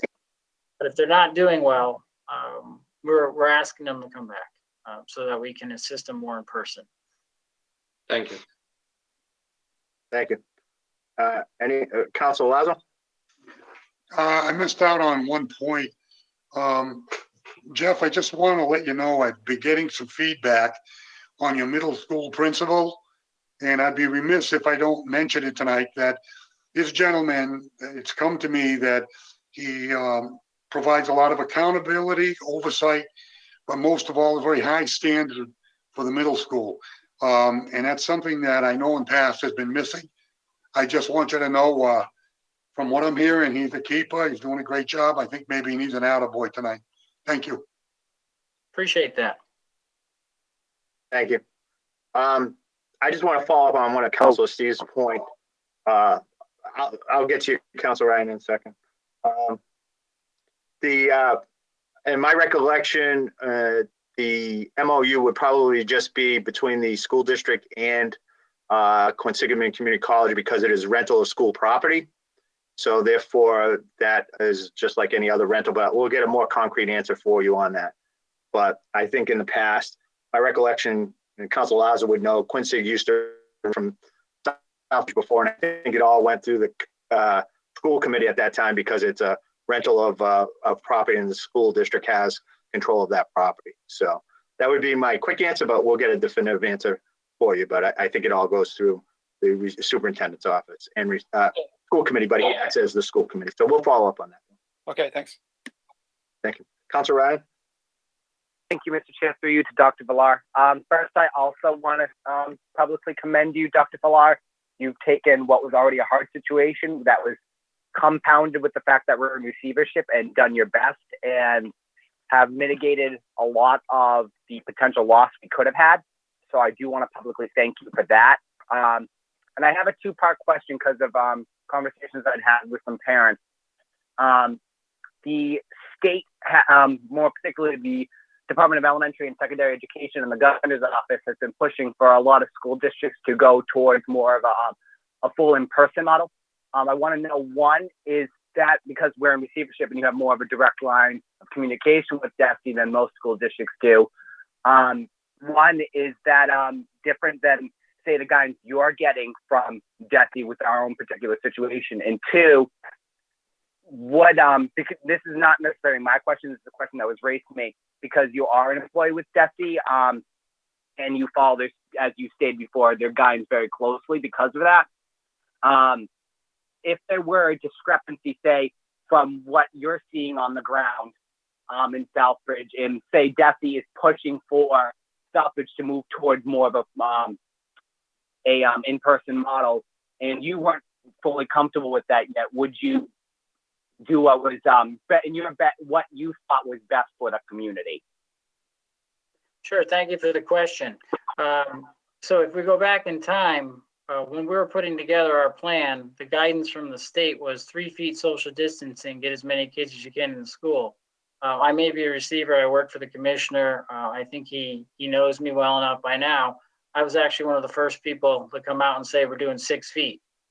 I didn't ask permission, that's what we're doing, because 6 feet is what everyone was doing everywhere else in the country. And I knew I needed to make a plan that our parents were gonna have confidence in. So out of the gate in the creation of our plan, we already rubbed heads a little bit, or bumped heads a little bit with the department and didn't follow all the guidance. My staff knows I respect my boss and I think he respects me. I do what's right for kids first in every instance. And if that means it's going to be rough on me, it's going to be rough on me. And there's plenty of instances where we can point to that as evidence to that claim. So by no means am I going to make a decision that I think is going to put our students at risk. And I am not going to make a decision that I think are going to put our staff at risk. Again, in the summer in July, the first message I sent out to the community around this was we're going to follow 2 tenets. We're going to make schools safe for our adults and our children, and then we're going to do what's best for learning second. And we've tried to adhere to that in every decision point that we've been faced as we've gone through this. And I think having guiding principles is the way you navigate during difficult times. You have to figure out what you believe is right, and then you do it. And the consequences will line up afterwards. I think because our team followed those principles, we made some good decisions that put us in a place where we're able to have a good majority of our elementary kids learning 5 days a week in school. which I actually believe as a parent, again, 6 kids with a wife who teaches 2nd grade in person herself, I believe that's the right thing to do. I believe it's the right thing for the kids. And I think if it's done right, it's good for the teachers. But it has to be done right. And that's why all that safety equipment and all that planning and all those procedures have to be followed. And that's why Margot, Dr. Farrick knows this. If someone's not following the mask mandate or the spacing mandate, you see my head start to spin and I take action immediately. That's why we're able to stay open. So I think with a great deal of confidence, I would tell you I'll do what's right for the kids in Southbridge. I'll do what's right for our staff. And if that means it causes friction, then it'll cause friction. I will say, in my experience with the commissioner, as long as I can back up my action with logic and with evidence that it's good for kids, I think I'm on solid ground. So at this point, I feel pretty confident we're going to continue the way we have planned. Hopefully we'll bring more kids back, but I also recognize at the moment, families are quite nervous because the numbers have been jumping. Thank you, Dr. Villar. I figured that was going to be your answer, but I'm very happy to hear you say that tonight, and I'm sure it will help put to rest those fears that families have. That's it. That's all my questions, Mr. Chair. Thank you. Thank you. Anyone else? Dr. Villar, I'd like to personally thank you as well, as chair of the council, for your leadership. To Council Lazo's point, when this first hit, you as one of the largest departments in town, you, Dr. Farrick, and your staff stepped up to assist the town and setting up the Emergency Operations Center with the technology for us to move forward with that, where on the town side we're lacking. So right from the get-go, you did embrace and always have been the team player. So thank you for that. I did see Council Lazo's smile go up when you said kids first. I mean, I think that is a driving tenet that he is and I have always espoused on school committee. Kids first, striving for excellence. That was the banner that we had for many, many years. And to hear that word is refreshing to go back. So thank you again for all your work and working with us and moving the district forward. You're coming towards the start, I believe, 3 years completion. Dr. Villar, is that correct? In February. 3 years. So the first goal was to have stability at the leadership. You certainly provided that. And with the new town manager, there's no doubt that we will move the district and the town forward with the leadership that we have. So thank you very much. I thank all of you, and again, the EOC and police, fire, everyone has been a great member of the team supporting us. So thank you all very much. Thank you. All right. So the next presentation we have will be, I think I got to switch over to. First off, the town manager had another announcement that he wanted to bring up while I switch over the presentation. So very briefly, Mr. Chairman. Just want to make sure I have the right subcommittee. I have 2 items that I think will need to go to the subcommittee, be it Gen Gov or Education and Human Services. But tonight I was working with my assistant, Yvonne Torres. She was putting together a holiday calendar for next year. And I realized Governor Baker signed into law a new state holiday in July. And I think that's going to require us to update our recognized holidays as well as our personnel bylaws. So I'll want to send that through the subcommittee just so people are aware of it, so that the bylaws, rules and regulations can get updated. And similarly, realizing that we've had a few people that have had exposure to COVID and had to quarantine, and the surge that's coming, I'm working with our HR specialist to put together a work from home policy, which would govern who can work from home and under what authority, and what the process would be to request that. So we're working to finalize that, and I would send that through subcommittee for review as well. But both of those, I think, would need to be addressed in short order as we're coming close to the Thanksgiving and holiday season. And we want to get the calendar finalized as well as have a policy in place if we start to see people that need to stay home due to quarantine. And that's all. Thank you, Mr. Manager. That would go through GenGov, so we could schedule that up to have it done as quickly as possible. Thank you. Okay, thank you. Our next presentation is a fire station building committee update.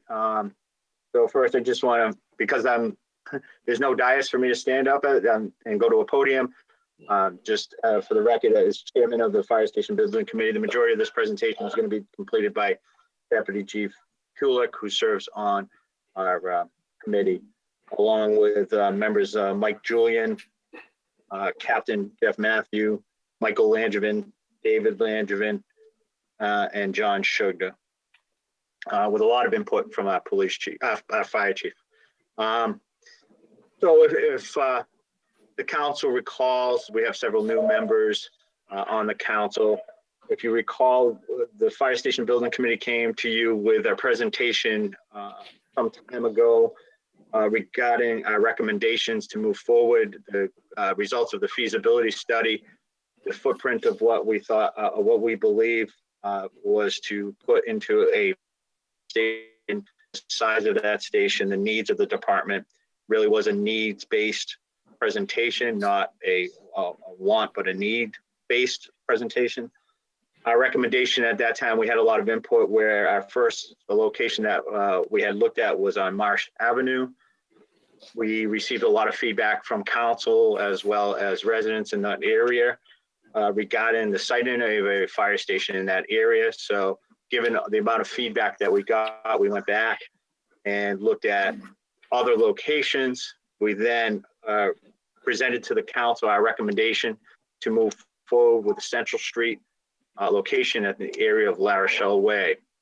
We had discussed with the council at that time our input as to the configuration of La Rochelle Way. We had worked with the DPW, Department of Public Works, because there was a TIP project going through there.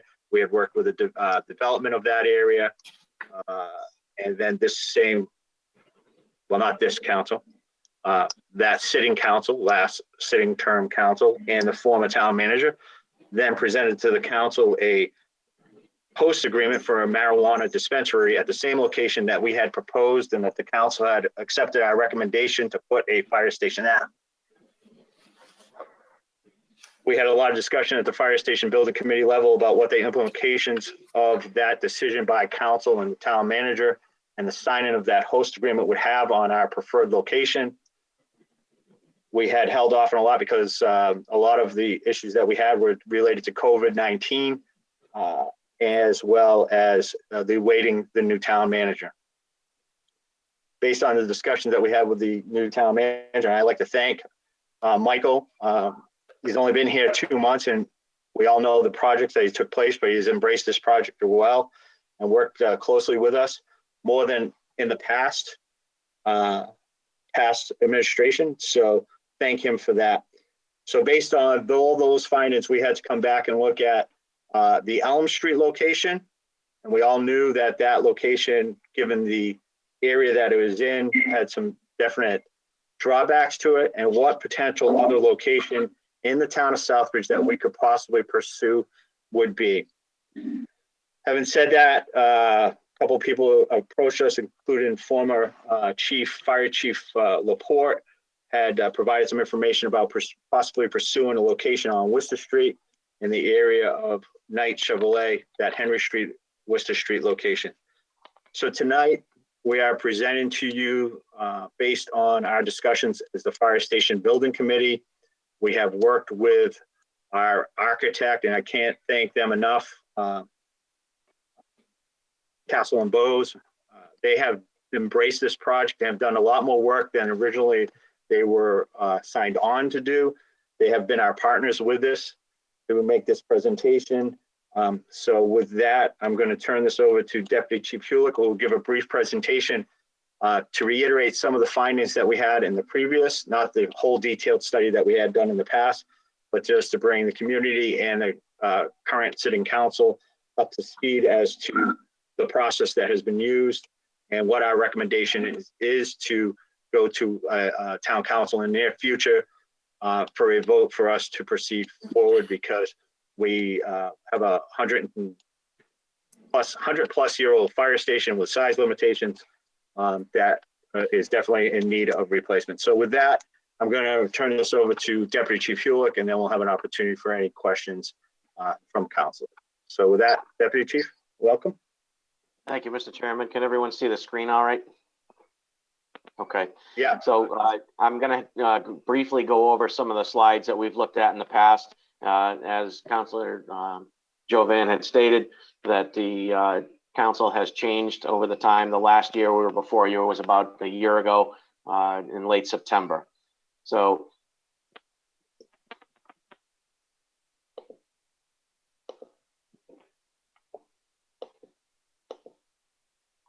all right, so obviously the building, as Mr. Chairman has stated, is at this point 120 years old.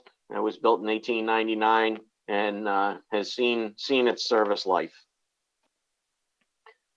As we've pointed out in the past, and we brought to the attention of the town manager in his first week of tenure in the town, of the space problems that we have. The current apparatus are much larger and we don't have the space to accommodate them. Damages occurred with vehicles because of the sizing. We're paying more for trucks because they have to be ordered with smaller frames, which takes away from the safety of the vehicles. All of those concerns taken into place. So these are some of the photos of things that we encounter based on our space. Some of the structural instabilities that we have with the building, obviously you can see the cracks in the masonry, the temporary repairs that have been made. All of these things are the effects of time and gravity. Again, I don't want to spend a lot of time on things that we've seen already, but just to reiterate for the councilors that haven't seen it before, or the public as well. None of our facilities in the existing building meet ADA compliance. We do not have an elevator to bring people to the upper level of the building. We need to meet people with disabilities downstairs. They just don't have the ability to get upstairs. None of our stairways meet ADA compliance.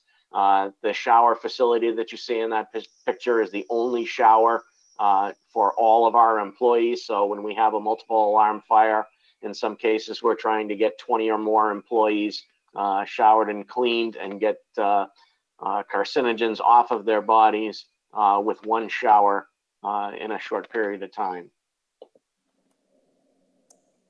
So currently our facility itself, if you include the attic storage, we exist in about 22,000 square feet in the Elm Street station. We have vehicles stored all over town at the salt shed, at the DPW, the Morris Street Field House. If you add up all of those storage facilities, we're actually occupying about 30,000 square feet.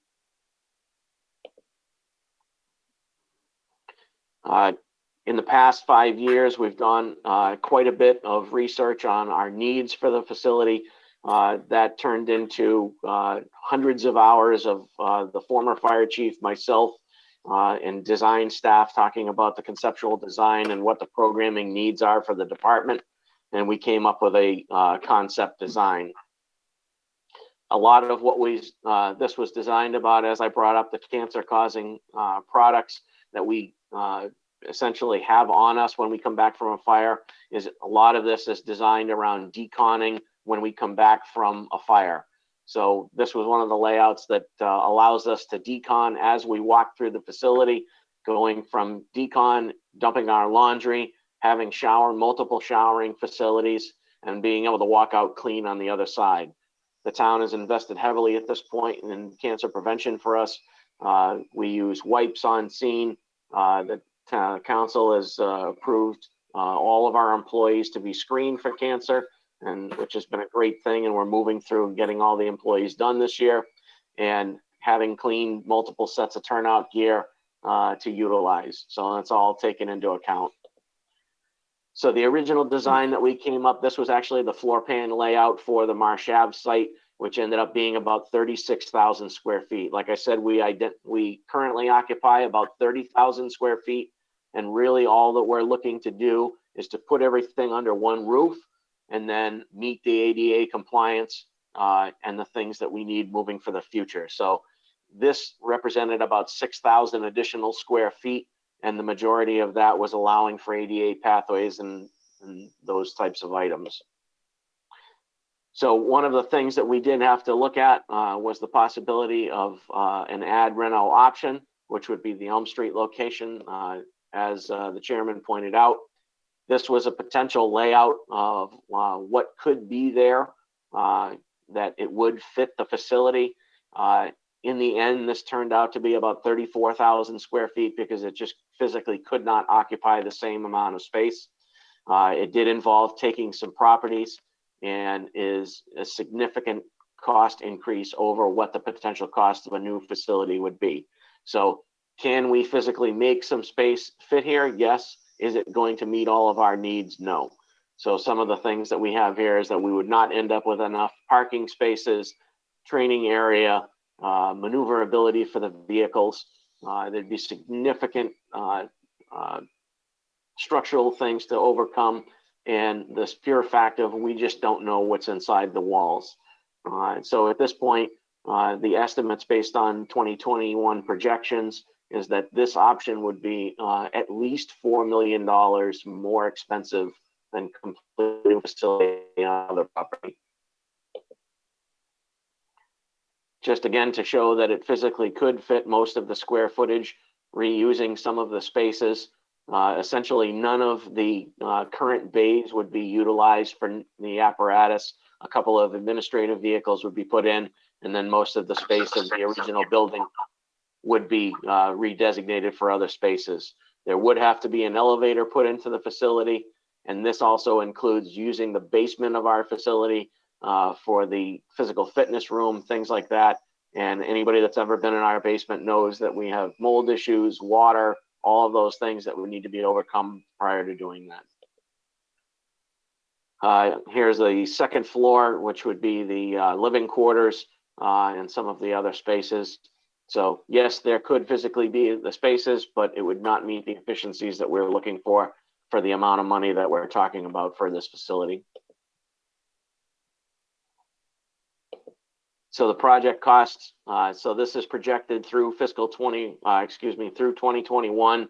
So direct construction about 22.8, indirect owner costs about 7 million, property acquisition of about $500,000 for a total cost of just over $30 million at this point.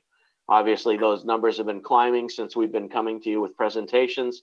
Obviously, things, the inflation costs, all of those are going up. So the costs continue to rise. So as the chairman pointed out, we did come forward with an option of Central Street, which did meet more of our needs at the time. It did also have its also issues of how we would deal with traffic patterns, the fact that the nuisance brook would have run right under the station, and the mutual use of parking spaces for the town as well as the facility itself. But it did put most of the function on one level.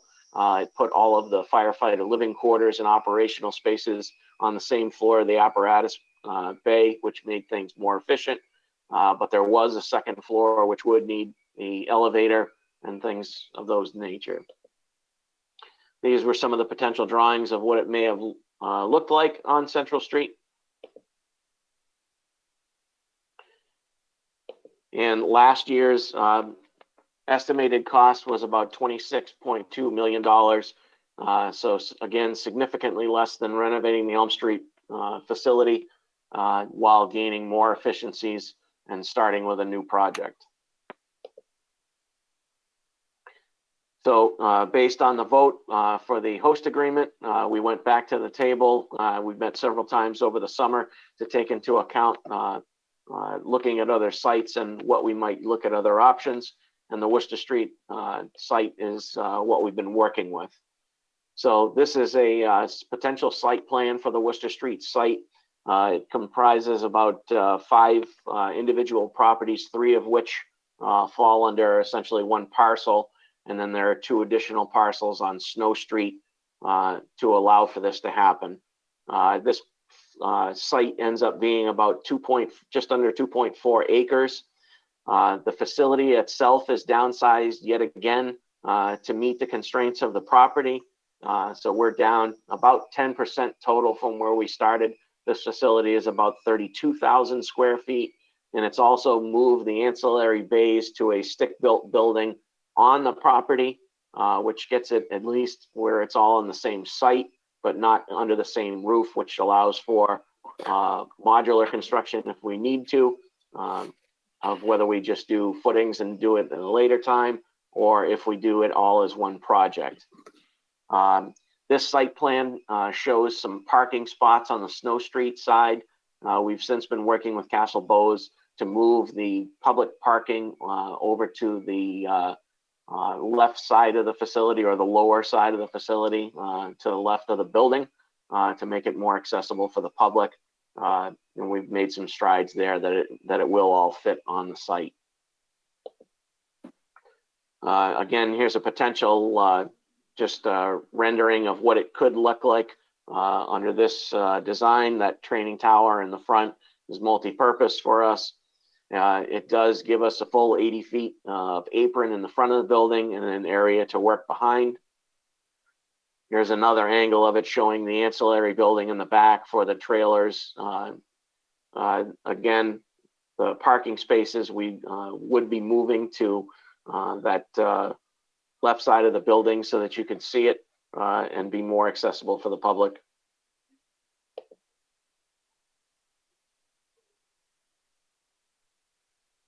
All right, so here, this is the floor plan rendering. A lot of these we consider as boxes inside the design. This is not probably the final way that it would look, but it does put all of the things that we need onto the one level of the building. So there is no elevator that we need. Everything is all on one floor, which makes the building cheaper to build and more efficient in the end. The only thing that would have an upper level is the mezzanine, which would be some just operational spaces or storage spaces in that transition between the fifth and sixth bay there. It's also would be the front would be the training tower of the facility. So the Worcester Street project cost, direct construction is about 19.1 million. This is escalated through 2021. Indirect owner cost 5.5, property acquisition about $1 million, which is about twice what the Elm Street project would cost, but it's a little bit less than the property acquisition at Central Street, for a total project cost of about $25,700,000. So far less than the Elm Street option. Keeps the building on one level, gives us the option of modular construction with the ancillary bays, and answers most of the questions. Is it an ideal site? There are a few ideal sites that we have to work with, but based on the constraints that we've been dealt so far, this would meet all of our needs, shows us the most effective cost, and gives us more of what we need for the dollars that the public would spend. We did do some comparison of some of the other facilities. These are not necessarily within our area. Notably, Northbridge is on there. Their facility is similar in size, not quite as large. The large difference in cost between ours and theirs for estimates is based on the fact that Northbridge already owned their property, so they had no property acquisition costs. We have done comparisons with other local departments, including Webster when they did their renovations, which were only about $2.4 million in cosmetic updates to their facility. They did no structural updates to their building whatsoever. Also comparing things to the Dudley facility that was done just this past year, completed. Dudley added the additional bays, but again, their facility was more cosmetic on the existing side. And there was no structural updates or anything to that facility, which allowed for their cost to be much lower as well. In general, our cost per square footage is relatively the same as other projects. It's based on what's going into the facility, the size of the facility, and what the costs are in that area. So obviously there are some less, some more. but we're right in line with the region's construction costs. So what we're looking for in the next step, we're looking for the council to accept the Worcester Street site as our proposed site. The next item for us would be to entertain the design, schematic design phase for the facility, which would give us more of what the building would look like. It would give the community options of how it would be constructed. There'd probably be 2 or 3 options to choose from of what the building would look like, what materials it would consist of, what type of facilities would be involved, including green items for the construction project, things of those nature. And then after that point, we'd be looking for a public vote on the project. This slide here gives you a basic comparison of the Elm Street site and the Worcester Street site and some of the things that compare the two. So obviously we have much more parking for the staff and better parking for the public at the Worcester Street site. We have more maneuverability for the vehicles. We have the full 80-foot apron in front of the building to work on. Doing things like that out in front of the building. And the cost comparison is quite different. You know, we're in excess of $4 million difference to the point of renovating this facility versus building a new facility. So the edge at this point goes to looking at this Worcester Street site, building a new facility, and getting more for our dollar. At this point, I'd open it up to any questions.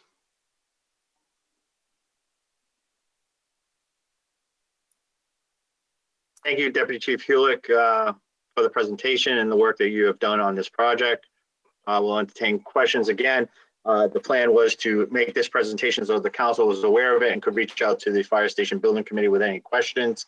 We'll be at the a near future meeting to discuss the formal acceptance by council, to have further debate on the actual location, and also to vote to appropriate the monies for design costs so that we could have that final number that would then go to the ballot for any, because this will be a debt exclusion proposition based on the funding of this, and town manager had worked up some numbers, but we would bring that up at a future meeting. But any questions relative to this specific presentation? I think Council Marquetti was first. Council Marquetti, did you have something? Thank you, Mr. Chairman. I attended some of these meetings and I had asked some questions about the flood zone area. I think the questions were answered at the meetings. I don't know if they want to answer those questions again here tonight. So also the fact that Worcester Street is a very busy street, a lot of people speeding down that street. So those were some of my concerns about that. As I said before, I actually think this is a really nice plan, and I don't really have a problem with the location myself. It's just that my own personal feeling is that the fire station should stay where it's at. But if the town of Southbridge decides they want votes to put this on Worcester Street, then I'm okay with that. I will vote however the town wants to go with it. I don't think we should spend any more money on it unless we know what the people of this town want. Do they want it to go to Worcester Street, or would they prefer that it stay on Elm Street? So those are a couple of questions and a comment only. Like I said, I think it's a beautiful design, but I want to know what the people want. Thank you. Thanks. Councilor Dow? Thank you, Mr. Chair, through you. I think the idea of Worcester Street is beautiful. Regarding Elm Street, you have the schools, you have the town. It's a small street, a lot of traffic there. Worcester Street, where Knight of Chevrolet, the speed limit 25, and the fire department will have all the equipment under one roof. They don't have to go around and look for them. And I support it all the way. So I think we should all support that project. The fire department need a new building. It's true, the old building they have is old, tight. When they leave, go to fire or something, it's 2-3 light they have to go through, and sometimes traffic is not moving. Worcester Street is always open and safe to be able to leave the building and respond to fire. The only thing I recommend the chief, my opinion, added a couple of ambulance like this, we can make more money to pay the bills. Thank you. Council Steves? Thank you, Mr. Chairman. As Councilor McKinney mentioned, I've also been at a couple of your meetings. And I wanted to ask you if you could go into a little more detail on the owner's costs that you mentioned for the new site. I know in some of the meetings you've talked about the need to put in some traffic controls and stuff like that. How much are you seeing to do there, and what are some of the other issues there? So the owner indirect costs also include the contingencies, things like that. We have had some considerations with utilities and things based on the fact that there is actually a road in the middle of that property right now. But we've identified that there aren't any utilities to move. Soft costs are also built into the ownership costs. Traffic would again involve a discussion with Mass DOT once we get to that phase. At this point, without adopting the site as a potential thing, it's kind of pointless to reach out to DOT until we take that next step. Outside council? For the moment, thanks. Thank you. Council Lazo, did you have something? Yes. I do share the I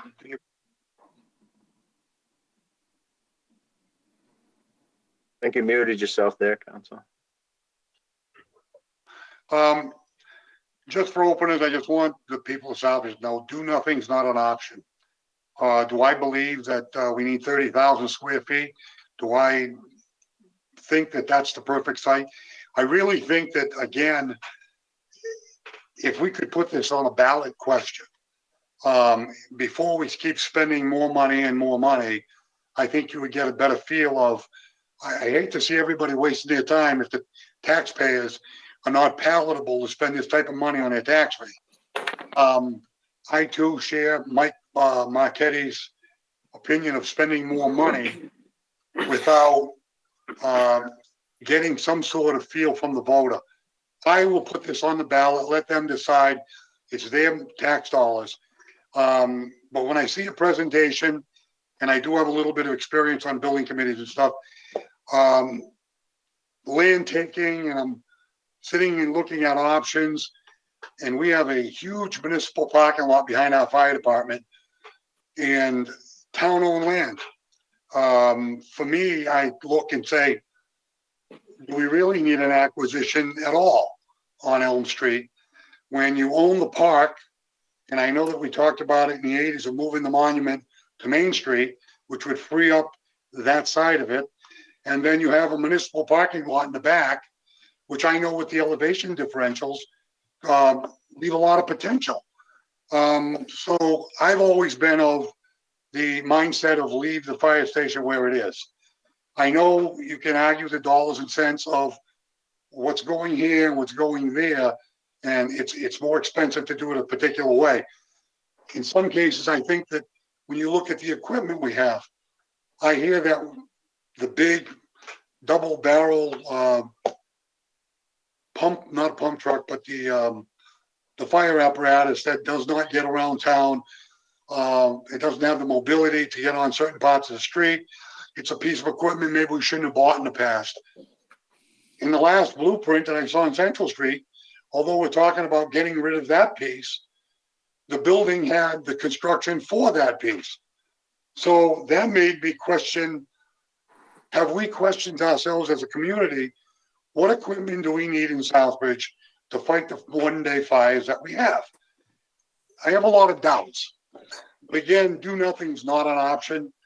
And I would love to see an option vote go to the voters and give us some insight from the taxpayers' viewpoint, not so much from the political viewpoint. But I'm eyes and ears, and I'm looking at it as far as Worcester Street and Elm Street. You put those red lights on, those sirens, every street is safe. Everybody gets out of the way. So I don't think that really holds a lot of water here. But I'm going to sit back and listen. the more presentations, I've served on building committees, the more research. The big nut that you're gonna have to crack is getting it past the voters. And I think that is where, if we go back a few years when we were looking at options for schools, long before I was on a building committee, they put options on the ballot with price tags before they got into the big spending of the construction drawings and stuff like that. So maybe we have to look at that at this point, before you put up $300,000 for schematics. I don't know the answer to that question. Moving forward, the taxpayer is really in the forefront on this one. Thank you. Thank you, Councilor. Councilor Adams.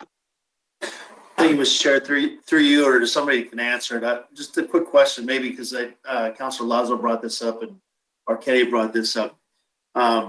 What's the purpose of doing the debt exclusion first and then the vote second?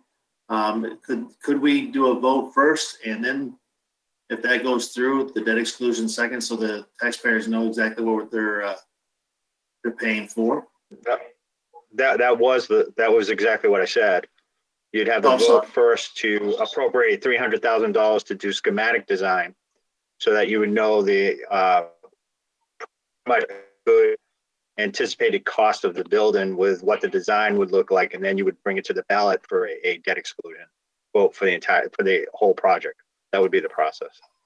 My apology. I thought that 300,000 just the debt exclusion. Okay, never mind. Thank you. No, thank you. Thank you for the question. I will save my further comments for any debate that we have at the next meeting, because certainly Council Lazo and I have differences of opinion on process on this. I respect his opinion, and I'll save my comments for that debate at that time, so that we can move on, because we have some families here waiting for appointments. But this was an opportunity for the council to have a presentation of what we would be bringing forward to the council, so that they would have an opportunity to be prepared for debate when it goes to the full council for at least the vote on accepting that location or not. So, any further questions on this from any council on this presentation? Mr. Chair. Councilor Ryan. Mr. Chair. Somebody's watching on TV or something. Can you mute yourself, please? Thank you. Go ahead, Council. Thank you, Mr. Chair. I first want to thank the Fire Station Committee. This is obviously my first presentation from them as a sitting councilor, but I have been following up this list the last couple of years. I'm really happy to see that the site that the committee has chosen has changed, because I had some concerns about Central Street. But Worcester Street seems like a good fit. It's the cheapest, yet at the same time it provides the most functionality. And I look forward to the upcoming debate we will be having as councilors on the location. Thank you, Mr. Chair. Thank you. Any further questions on the presentation this evening? Council Steves? This may seem like a weird one, but a couple of days ago, I was talking to somebody while I was walking around downtown, and they actually suggested the idea of blocking off Foster Street, just pretty much at like Wardwell, and dead-ending it there and using the space, possibly including that big parking lot, the Center of Hope parking lot and Wardwell Drive or Ave, and some of that other space there, and turning that into a space for a fire station, which I think is a little bit different from in the past. I know there was some consideration of using Wardwell Ave itself as one, but I know that wasn't considered. Has anybody considered doing something similar to that? Well, I believe. Agree, Mr. Chairman. Go ahead, Deputy Chair. So in the past, when that site was looked at, it encompassed all of that property. There was, I believe, 7 or 9 different individual properties that would have been put to that project. The grade changes is a huge amount. If you look from the top of Foster Street down into Wardwell Court, you're actually looking at the 2nd or 3rd floor of the houses that are down there. Just the lot and the large house on Foster Street are not enough property to encompass a facility of this size.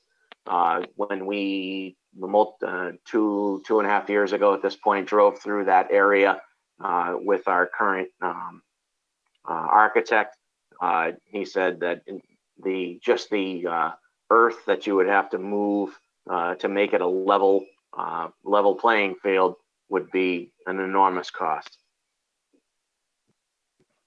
Okay, thank you. Thanks. Any further questions? Councilor Dow? Thank you, Mr. Chair. To you, one question. Are we gonna lose the baseball field? No, Okay. no, it's nothing to do with the field at all. Okay. Thank you. Any further questions on the presentation? Okay, so we'll mark this up for further discussion at a council meeting, hopefully December 7th at that next meeting. Thank you. Thank you, Deputy Chief. Yep. We're going to move on to Citizens Forum. Is there anybody from citizens out there that wish to address the council? Mr. Chair. Mrs. Clements, go ahead. Just state your name and your address for the record. Thank you, Mr. Chair. Janice Clements, 128 Country Club Place. Can you hear me? Yep, go ahead. Oh, somebody said it. I You might have to speak up a little. address you this evening, member of the Southbridge Holiday Vacation Committee. Hold on one second, Ms. Clements. Hold on one second. I have to mute somebody because they're muted. They're on in there. Background noise here. All right, go ahead. Okay, thank you. Thank you. I'm addressing you as the Southbridge Holiday Visions. This evening, there's been a lot of discussion as to whether or not any type of holiday events would be appropriate or could be handled during this time that we're dealing with. And so after much consideration and discussion with everyone from our police chief and our Board of Health Director, Andy Pelletier, and others, input from Mr. McCall and others, it was unanimously recommended that we try to go forward with something that is that keeps with tradition, but that respects all that's going on in terms of COVID regulations. So the first part of our project, as you've seen, some of you have seen out there, are some of the decorations that have been placed in the last 2 weekends. Sadly, I will make note at this point that sadly, in the last 24 hours, a Santa Claus has disappeared from the Sturbridge line, and 2 of our very special snow people that honored the town hall employees and the DPW employees has gone missing on the Dresser Park. That was noticed today. Also, I believe it was a reindeer on Main Street that disappeared as of Saturday. We noticed that was gone. So that's really sad that we have to have that type of people in town that would be willing to, or out of town, that would be willing to destroy public property. I would like to let people know right now too that that is town property that they're destroying, basically, or stealing. So I'll move on. On a better note, as I said, how can we have a parade like we've done in the past? Well, it won't be like in the past. It will be modified for our challenging times. It will be called our Holiday Visions Parade / Rolling Rally. It will still take place on Saturday, November 28th at 6 p.m. And there will be no event at the town common this year of any way, shape, or form. And we do not advise people to gather in large groups at the town common. Rather, we mention that you would be able to view our rally anywhere along the route, which will incorporate Mechanic Street up to Charlton Street, then left onto Worcester Street, following to Central Street, a left onto Main Street, and then down to the Rotary, where it'll be left onto Crystal Street. Santa will, of course, make sure the town tree is lit as he passes by.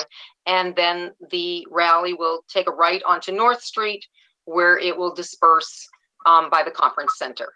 So we've gone over all the logistics with our chief of police, Woodson, and it was actually mostly his input that led to this route that will be taken.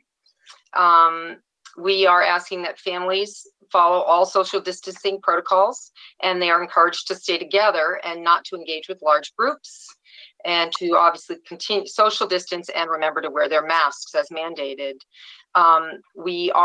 We did also reach out to our other departments, the DPW, who have been really gracious in attending the last few years with their large vehicles and entertaining the children, as well as, of course, the fire station, who always come out with a wonderful showing and bring out all those great trucks for the community. So we are looking forward to a great evening and being socially respectful to all.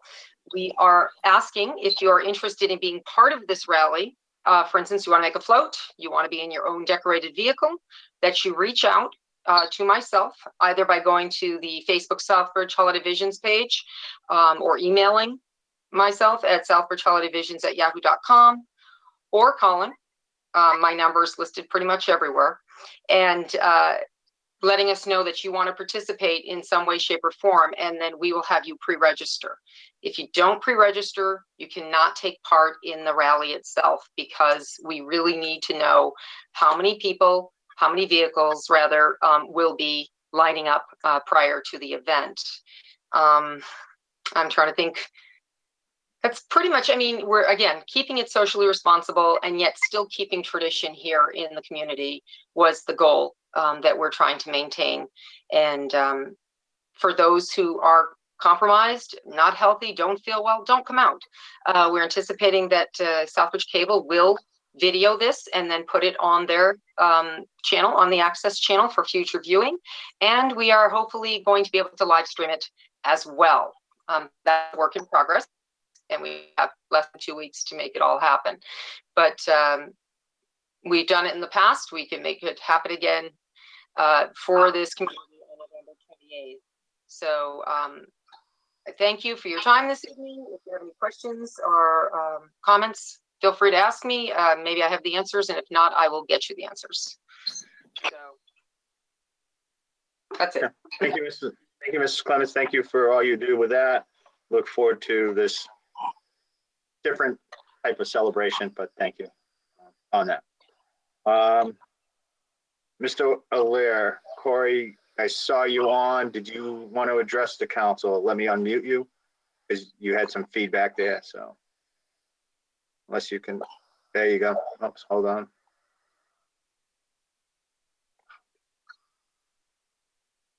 All right, Mr. Allaire, just state your name and your address for the record, please. My name is Corey Allery. It's 48 Forest Ave. And I just have a couple of questions for the town manager, if I could, if he's still around. We've had some questions on social media. What is the status of the registry of motor vehicles here in town? Is it going to be opening anytime soon? Is it not opening? And if he has any updates on that. And the second question I had is, when does Charter's contract with the town, when is that up? When is that up for review?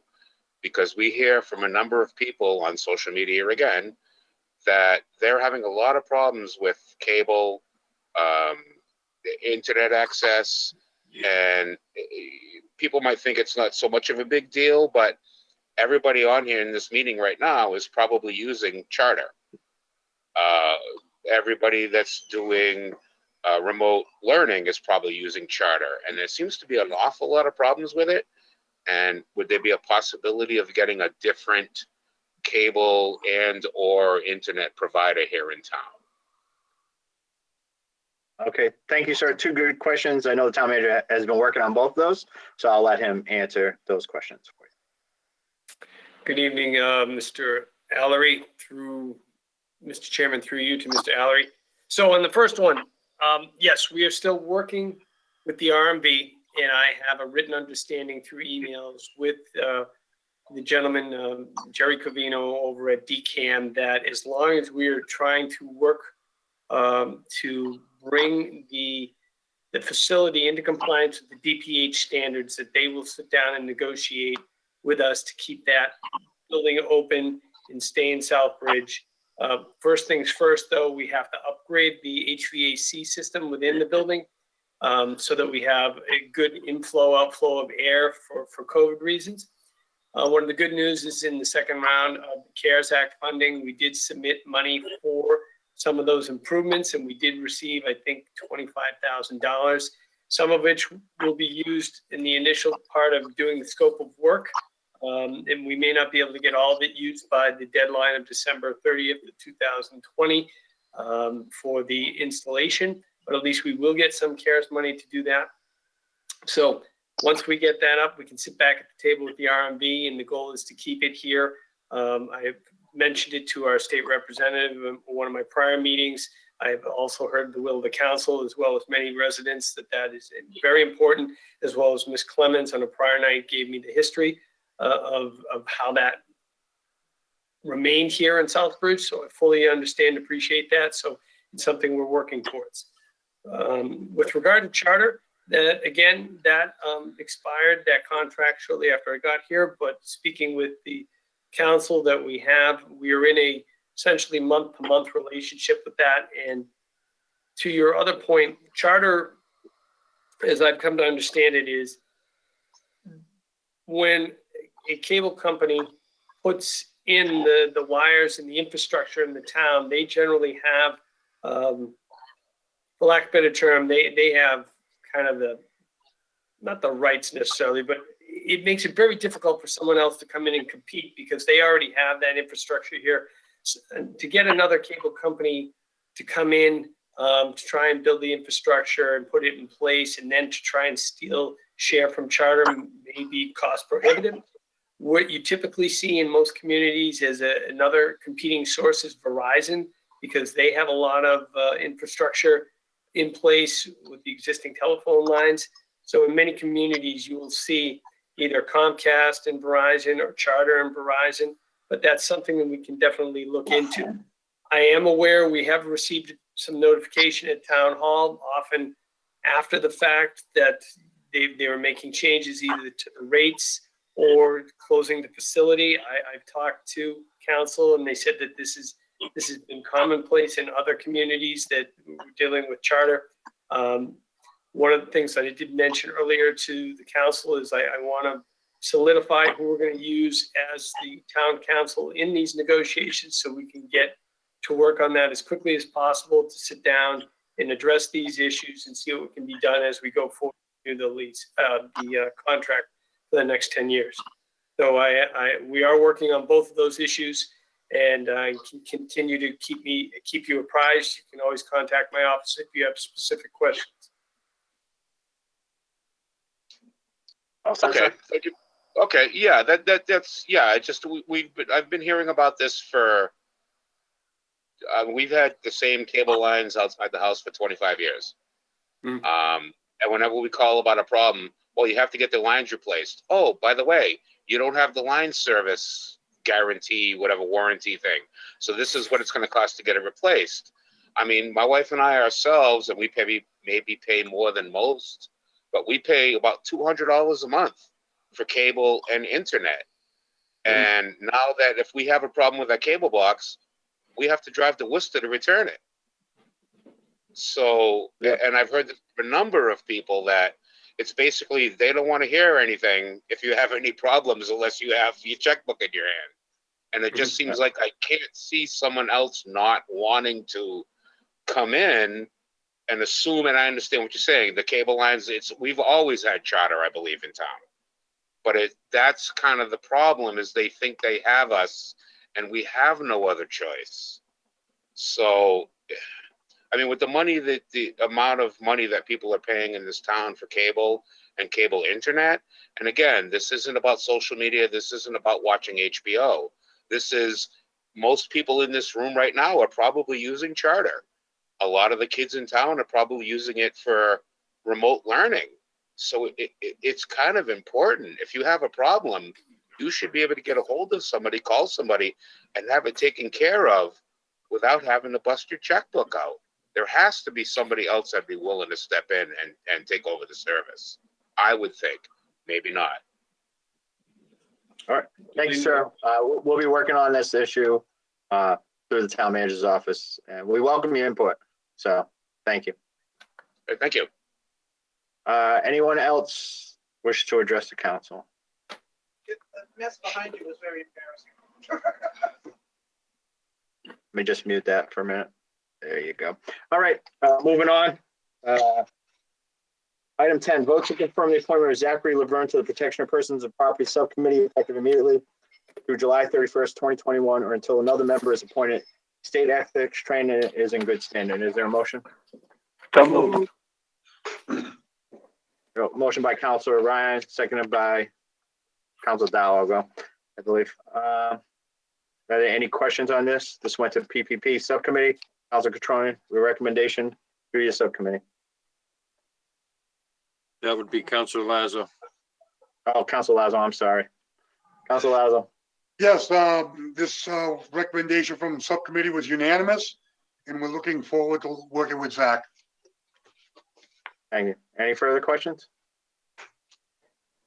Seeing none, roll call, Madam Secretary. Counselor Adams, Yes. Counselor Catrona, Yes. Counselor Daniel, Yes. Counselor Dow, Yes. Counselor Jovan, Yes. Counselor Lazo, Yes. Counselor Marquetti, Yes. Counselor Ryan, Yes. and Counselor Steele. Yes. Thank you. Welcome aboard, Zach. We look forward to working with you. The next two, I'd like to thank these two individuals for hanging in there. It's almost 2.5 hours into a meeting. Fortunately, I guess in the remote world, your families can watch remotely and not be sitting in a council dais for 2.5 hours listening to us going on important issues on the town that we need to get forward before we could get to these agenda items. But with that, the next two appointments are for police officers. The first one, vote to confirm the appointment of Scott D. Alicia Blake II, a permanent full-time police officer for the town of Southbridge, effective upon successful completion of all medical and physical testing as required by the Human Resources Civil Service. Is there a motion? So So moved. moved. Second. A motion by Councilor Lazo, seconded by Councilor Catrona. First, recommendation of the subcommittee, Councilor Lazo. I take great pleasure in making the motion, and also the recommendation, it was unanimous from the PPP subcommittee to confirm. Thank you. Mr. Town Manager, do you have anything before we turn it over to the chief? Yes, if I may, Mr. Chairman, before turning over to the chief, I will say that I did review the background materials of both candidates, and I did speak to Chief Woodson about them, and based on my review and my questions and satisfactory answers, as well as hearing from these gentlemen, albeit briefly at subcommittee, I would highly recommend them as well. And now at this point, I'll defer to Chief Woodson. Thank you. Chief Woodson. Could you, through you, Mr. Chair, again, good evening, members of the council, Mr. Town Manager. So just really quick, for the people that were not at the subcommittee meeting, or the councils, I should say, that were not at the subcommittee meeting, both of these positions are existing. They're within my current operating budget. They're both just to fill vacancies, one for an officer that transferred to Florida, another one who resigned. And a little bit of history behind it. On October 2nd of this year, I called for a list of eligible candidates from civil service, then conducted background checks. We interviewed the top 4 candidates that are willing to accept employment with our department. Once I request an eligible list, we as a department have to select 2 of the first 5 that are willing to accept. Both of these candidates fall within that range. So first, Mr. Alicia Bailey, he's a lifelong resident of Southbridge. He's a graduate of Southbridge High School. He has a bachelor's degree in criminal justice from Westfield State. He worked for 2 summers as a staff member with our Cops and Kids program. And during both of those summers, he had an impeccable service record with us. He's been trained as a per diem dispatcher already by our department. He worked at Home Depot while he was out at Westfield. He's currently a hardscaper for Boston Outdoor Living. But I just want to add, well, he was working for Outdoor Living doing manual labor. He was also looking at going to a full-time academy as a self-sponsor. The problem is COVID popped up. All the academies got cut down or canceled. And then now, instead of operating at full capacity, we're still at half. So self-sponsors, we're not getting into any academies, but he took on that, willing to take on a $3,000 tuition, $3,000 equipment, and about 5 months of training for free, Monday to Friday, 8 to 10 hours every day. So I think that says a lot about his character and his desire to be a police officer. Throughout the whole process, he had an impeccable background, an impeccable record of employment. He's done everything possible to make himself an outstanding candidate. I highly recommend him. Thank you, Chief. Any questions for the chief or the town manager? Any questions? Counselor Steves? Thank you, Mr. Chairman. Through you to the chief. Just one quick question is that when is the next available academy? And I know in previous times where we've hired new police officers, we've had their hiring be contingent on the start date as being when the academy gets out, if I remember correctly. Through you, Mr. Chair, as I've heard people say a million times in the media, times are different right now. We're in an unusual situation. So both of these candidates, if they're approved tonight, will be starting within the next few weeks. Mr. Bailey has some dispatch training, so he'll be assigned inside answering phones. To get to your question, the next available academy is tentatively in March, but that could change depending on what's going on in the Commonwealth. Right now, we usually every day 6 academies, 50 candidates every academy, but they're all cut to 25. So I'm hoping, because we're ahead of the game and it's not even Thanksgiving yet, we will get both of these candidates secure in a March class, but I don't have that answer. But they will be starting, if they're approved tonight, within the next couple of weeks. Okay, thanks. Thank you. Counselor Dow? Thank you, Mr. Chair, through you. I am impressed. Sign language. He's going to be using it at the department as well, too, if he needed, for communicate with some residents. Correct, sir. That's very important. Thank you. Thank you. Counselor, you all set? Anybody else? Counselor Marquetti? Thank you, Mr. Chairman, through you. I know that in the past, we've been trying to hold the cost down so that our taxes don't go too high. And but I'm going to support these tonight because I know I get a lot of calls from residents. They want speeding checked in town. They want safe streets. And if they want it, then you have to have the police officers to take care of this. So I don't have any problem supporting these tonight. I still say I'd like to see some police officers or see more police officers patrolling downtown. Some people tell me that they see them. I go downtown, I don't see a lot down there. And I would like to see more police officers, even if they have to walk a beat. I would like to see that downtown. But I am going to support this. And that's it. Thank you. Thank you. I'm sure. Thank you, Councilor Marquetti, for those comments. These two appointments, I fully support these two appointments.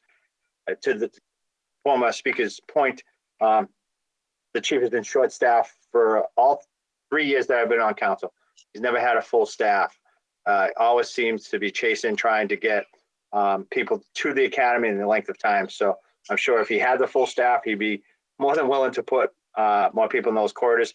The amount of activity we see it on our report. So I fully support these two candidates for appointment tonight. To Scott, tradition with a family. Congratulations on that. And being in law enforcement myself, it's a tough job nowadays. I just commend you both for entering the profession in the climate that we are in right now. It's going to be a tough road, but welcome to the profession. I fully support it. Anybody else? None, roll call. Counselor Catrona? Yes. Counselor Daniel? Yes. Counselor Dow?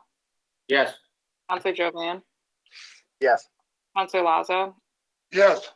Counselor Marquetti? Yes. Counselor Ryan? Yes.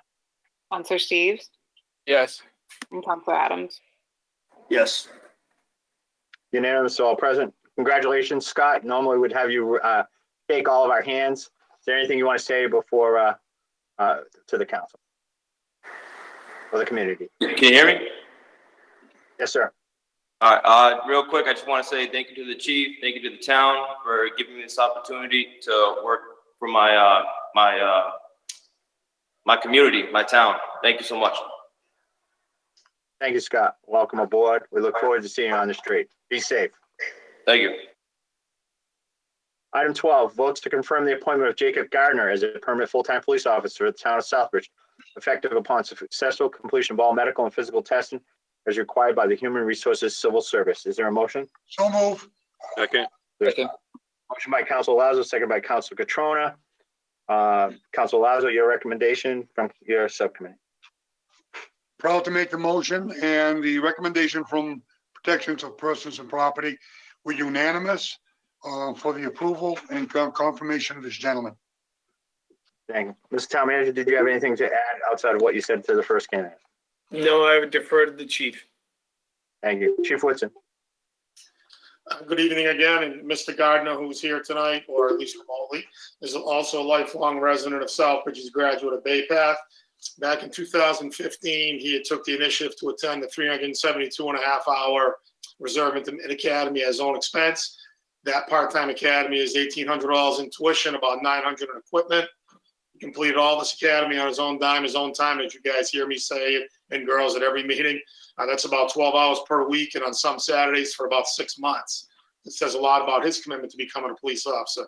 After he graduated from the Reserve Academy, he worked as an auxiliary with our department for about 5 years. During that time, he had an impeccable service record. He currently works as a public safety officer at our local hospital, and he only left our auxiliary department a few months ago so he could take on more responsibility at the hospital. Mr. Gardner, to his point of reference, also was seeking to get into a full-time academy, which again shows his determination to pursue this career. Impeccable background, outstanding record of employment. He's done everything possible to make himself an outstanding candidate for this position. I highly recommend him. Thank you. Any questions of the Town Manager or the Chief? Seeing none. Councilor Dow, did you have something? Thank you, Mr. Chair, to you. I was reading skill, good understanding of the town of and the people. I hope you keep the same understanding the town and the people. And good luck. Thank you. Thank you. Councilor Lazo? I just want to make a quick comment. These two gentlemen, I'm not going to single one over the other. These two gentlemen are Southbridge residents. They're putting up a lot of money, effort. They want to be here. And the thing that I really respect is I'm a guy that has believed in Southbridge my whole life. And I think we should hire Southbridge. And I know that sounds selfish, but I have to tell you, since I've been on council, we've appointed more Southbridge residents than usual. I welcome both you gentlemen on because you didn't forget where you came from. Thank you. Thank you, Councilor Lazo. Any further discussion? Seeing none, roll call. Counselor Daniel, Yes. Counselor Dow, Yes. Counselor Jovan, Yes. Counselor Lazo, Yes. Counselor Marquetti, Yes. Counselor Ryan, Yes. Counselor Steves, Yes. Counselor Adams, Yes. and Counselor Catrona. Yes. Congratulations, Jacob. Welcome aboard. Is there anything you'd like to say to the council or the community? I just want to say thank you. I'm very, very, very excited for this moment. That's it. Thank you. Welcome aboard. And Chief told you to keep it short and sweet, right? So congratulations. Congratulations to the both of you. Regrets that we can't shake your hand right now because of the COVID situation, but we welcome you aboard. Look forward to seeing you out on the street. Thank you. Thank you. Moving on. Vote to approve a transfer of $355 from Town Council Reserve Account number 001132.578100 to Town Prior Year Unpaid Bill Account number 003135.589900.9095 for payment of a prior year invoice for services provided at the reservoir for the Recreation Department. Is there a motion? So moved. So moved. Motion by Council Lazo, second by Council Ryan. Patricia, I saw you on here at 6:30. Is there anything you want to say to the council? Because you've been here 3 hours. So anything you want to say on this unpaid bill? No, Well, you don't have thank to. I just want to say this has been a very wonderful meeting tonight. I enjoyed it though. So thank you for having me. Well, thank you for hanging in there. So are there any questions on this unpaid bill? It's pretty explained, pretty great detail in the transfer request forms that we set up last year. So thank you. Councilor Steve? I just wanted to point out this went through GenGov. We recommended it unanimously. The only question I have is, as an unpaid prior year bill, does this need a 2/3 majority? Yes. I thought so. Karen? No, actually it doesn't. It only requires a 2/3 if there was not enough money available in that year. And there was, it's just the bill wasn't received. You look like. Yeah, we had that clarified the last time we went through this. Okay. Yeah. Okay. Any further discussion? Seeing none, roll call? Counselor Dow, Yes. Counselor Jovan, Yes. Counselor Lazo, Yes. Counselor Marquetti, Yes. Counselor Ryan, Yes. Counselor Steve, Yes. Counselor Adams, Yes. Counselor Catrona, Yes. and Counselor Daniel. Yes. Motion carries. And thank you for the explanation on that transfer request. It's very detailed and is exactly what we were looking for when we talked about transfers. So thank you for that. Thank you. Item 14, vote to approve a transfer from account number 001220-542200 DP SUP comp data processing supplies to account number 001220-530000 special services, the amount of $2,000 for numerous computer projects that have required multiple IT service to repair and update systems. Is there a motion? So moved. Second. Motion by Council Ryan, seconded by Council Dow. This go to Jen Gov as well, Council Steve? No, it did not. PPP? We're gonna go? Yes. Okay, Council. And your recommendation on this was? Recommendation on this was unanimous from all present. Thank you. Any questions on this transfer? Council Marquetti? On this transfer, do we have like an invoice on this IT service?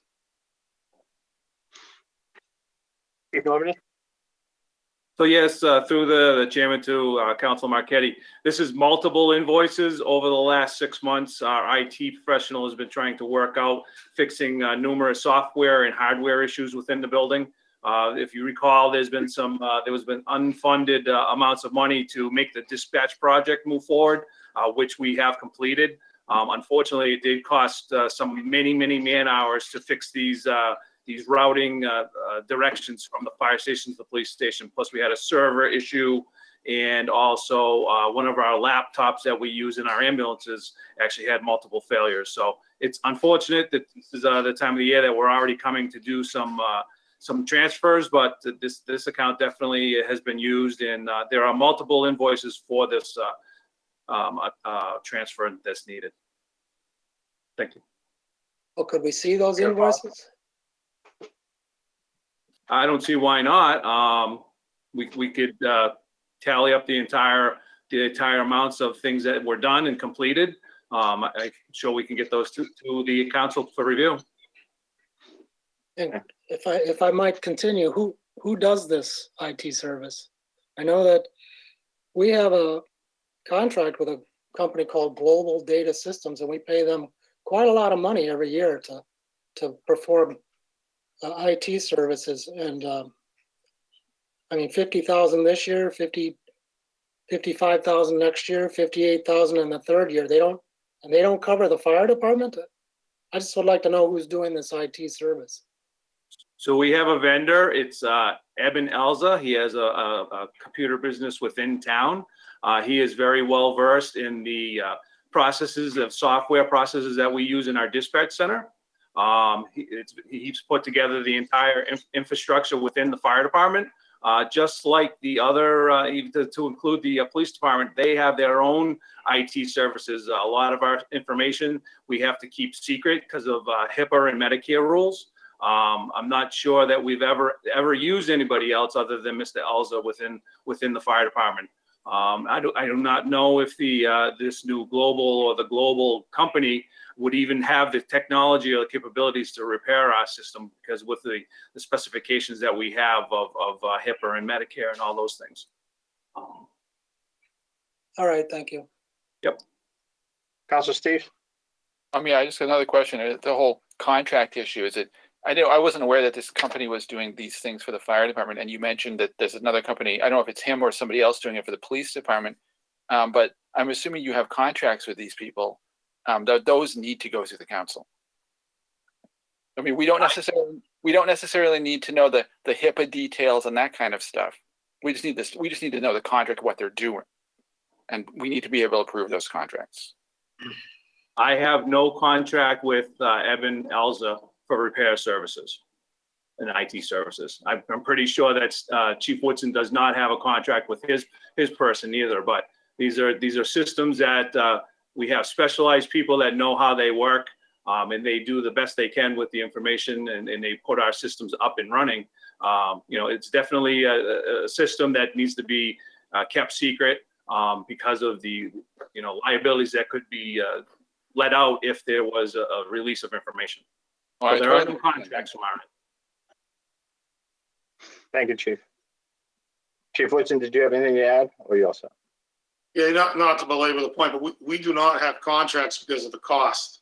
And what we've done in the past is we pay our IT person, who is not Mr. Elsner, it's someone else who does the House of Correction in Worcester, Hudson Police Department, and they bill us at an hourly rate because it is about a quarter of the cost. A cost for a good IT contract, $50,000 a year, depending on how much you're going to use, and we probably spend about, give or take, $20,000 to $30,000 a year. So there's no room in our budget. In every budget cycle since I've been the chief, I've asked about a contract for an IT professional. Some of them are even closer to six figures if you go to the right company. So it's just been cheaper and more economical. I'm not saying it's better, but it's been the way that we've done business. I know the fire department, same thing.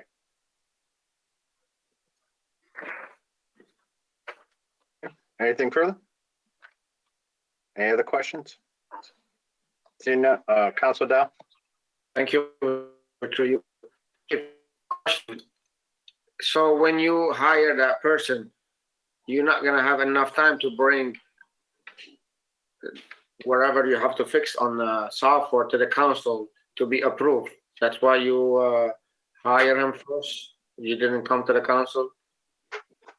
That is correct. That is a standard practice that we've been doing for many years. When we have a software issue with a laptop or a computer system within the building, this gentleman has remote access. He doesn't even have to come to the building. He's able to repair it usually pretty quickly, or like in this case, unforeseen repairs were needed to make this merger of the police and fire dispatch happen.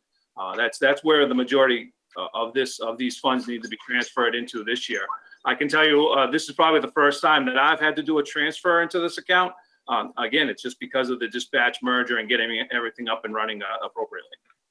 Chief, just to avoid we have to ask anyway, but to avoid some of the question, if you can get invoices after is provided to the council, that make it easy on everybody. And we understand you have to call the IT sometime, and you can't wait to get our approval.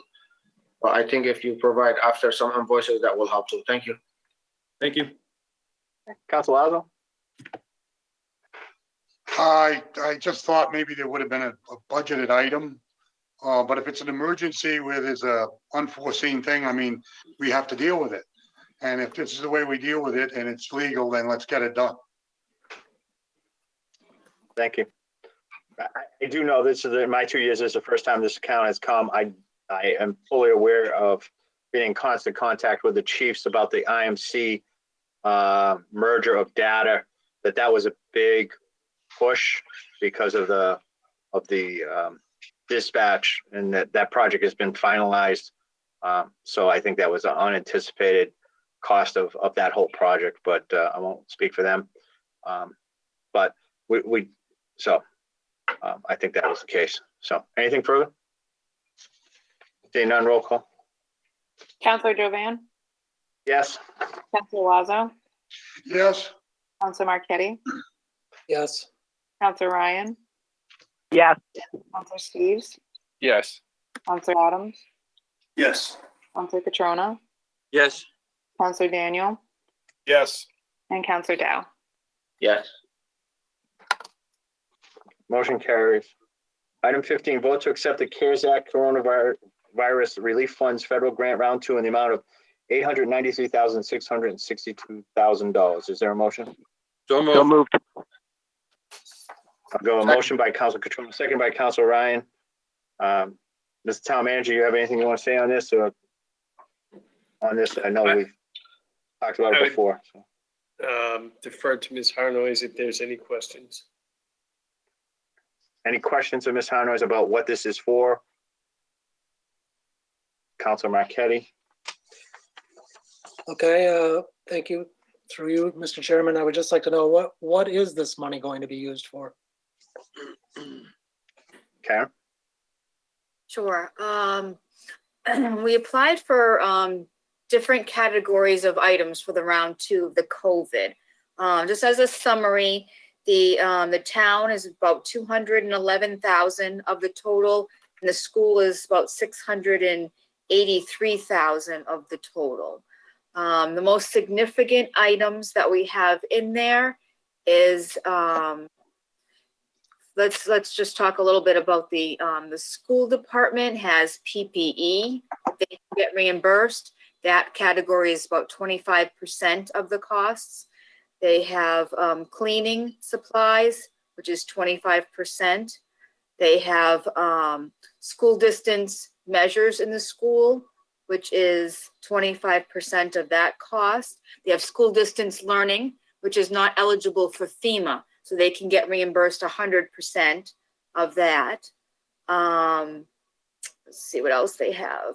And then most notably for the town, we have for the fire department, we got the power stretchers and the loading systems, and we got that funded at 100%. So that's $108,000.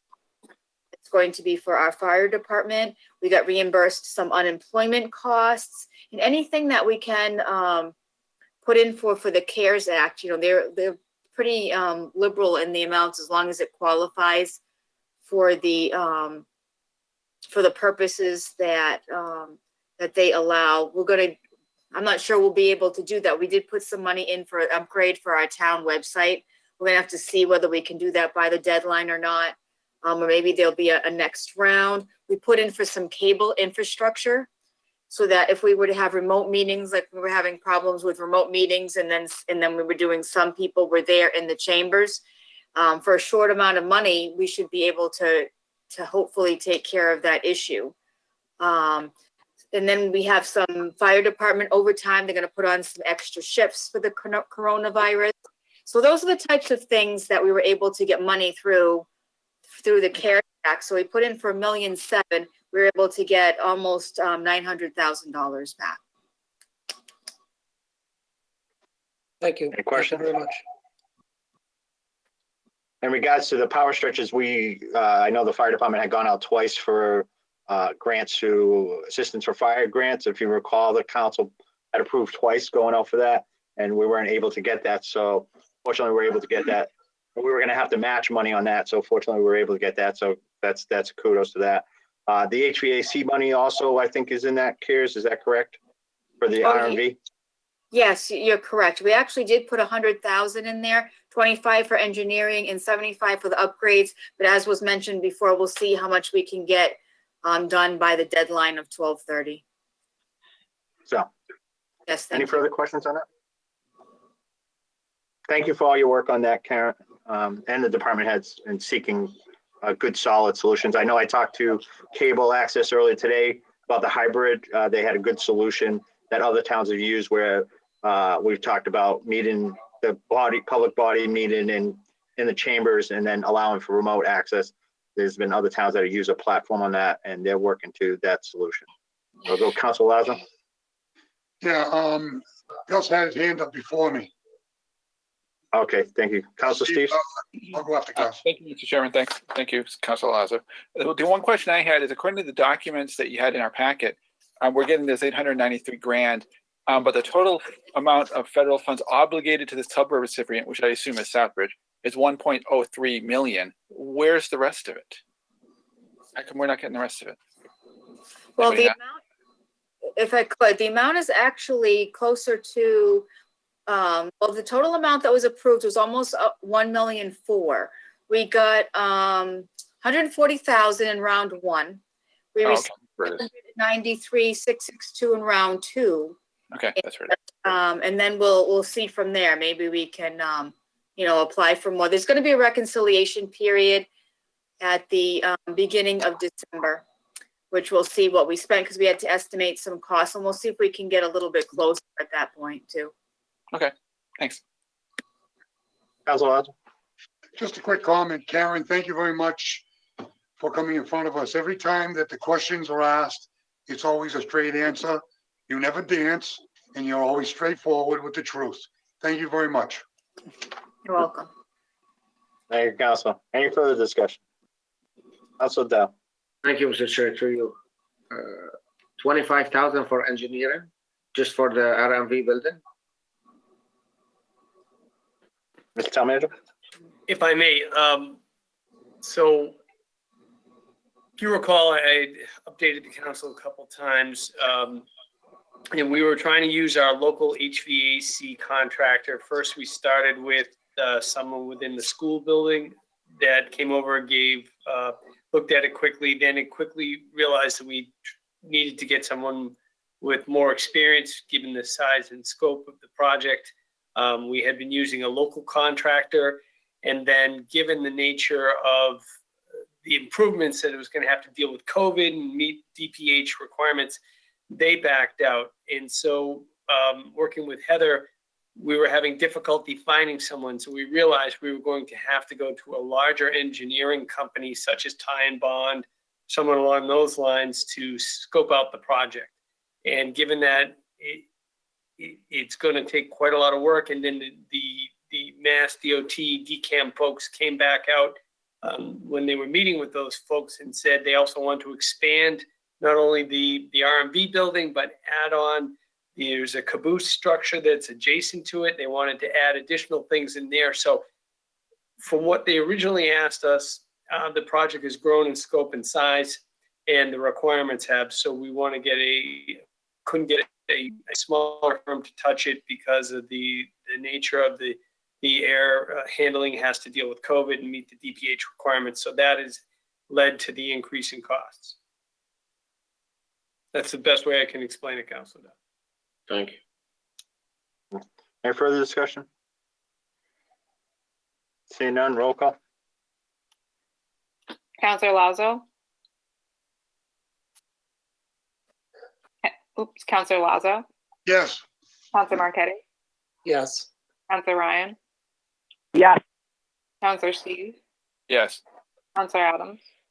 Yes. Councilor Catrona? Yes. Councilor Daniel? Yes. Councilor Dow? Yes. And Councilor Jovan? Yes. Motion carries. Item 16, vote to accept the 2020 Emergency Management Performance Grant, EMPG, in the amount of $4,600. Fund is made available annually per federal guidelines and requires a dollar-for-dollar local match as described in the attached memo dated October 28th, 2020. So move. Second. Motion by Councilor Lazo, second by Councilor Catrona. Councilor Lazo, CPP recommendation. The recommendation was unanimous for approval. Thank you. Is there any questions to this grant? I know we talked about it in PPP, but anybody have any questions? Seeing none, roll call. Councilor Marquetti? Yes. Councilor Ryan? Yes. Councilor Steves? Yes. Councilor Adams? Yes. Councilor Catrona? Yes. Councilor Daniel? Yes. Councilor Dow? Yes. Councilor Jovan? Yes. And Councilor Lazo? Yes. Motion carries. Item 17, vote to replace the fire department inspector vehicle with a risk reduction vehicle in the amount of $30,036.22. Is there a motion? So move. Second. Is there a second? Motion by Councilor Catrona, seconded by Councilor Adams. Before we go any further on any discussion on this, if you see the next item, it's a different dollar amount to appropriate. So I don't know if we're going to need to amend the dollar amount. This was based on conversations with finance director in regards to the funding mechanism. We're going to replace the vehicle. We have to vote for the entire amount. And then we have the funding mechanism, which is in the second, the next item for the vote. So we'll go for discussion on this vehicle first, and I'll entertain a motion to amend the dollar amount once we've completed that to make sure it's consistent. Okay, does that make sense? Hopefully. Council Lazo, your recommendation of your subcommittee. The recommendation from the subcommittee was unanimous. Thank you. All right. Council Dow, you had a question?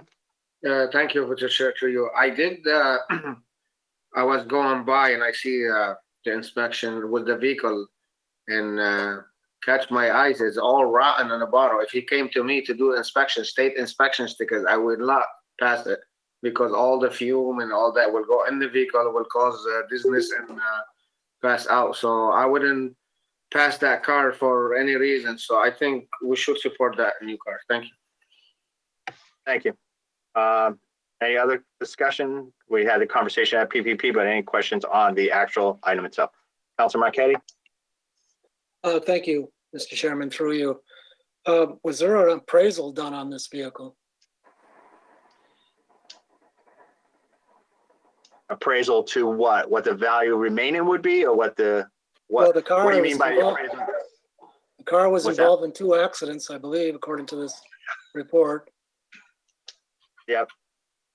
So what in regards to the appraisal as to the cost to repair or the cost of what the appraisal, it needs to be specific on the I guess it costs to repair, yeah. Well, we received two checks in the amount of $3,212. So those would be the appraisals based on the damages to the vehicles. Am I not correct, Chief Norman? Did we have an appraisal, a report that we could see, or? I believe those were settled by insurance companies, but Chief Norman? So to not, thank you, Mr. Chairman, to Councilor Marquetti, to not get into complete detail about it, the first accident, it was a split cost. The person that hit Inspector Lavoie's vehicle was unregistered and uninsured. So the insurance company went after that insurance company directly, actually that person directly. So we received the funds on that for $1,600. The second accident, oddly enough, it was also came back $1,600. That was an insurance reimbursement. So yeah, they were appraised by auto body dealers, and the insurance company took care of the repairs and the costs, and we did receive those 2 checks. So if I could continue, both accidents involved drivers without licenses. What are the odds for that happening? Pretty strange, I think. Through Mr. Chair to Council Marquetti, I have no idea on that. Yes, they were both unlicensed drivers. If Shane was still on here, I bet you he could fill us all in a little bit more on that. But I don't. Yeah, the odds are pretty high, I guess. I'll just state for the record, and I'm still a law enforcement officer. The preponderance of number of people that are out on our roads driving right now that are unlicensed and or suspended licenses is quite high.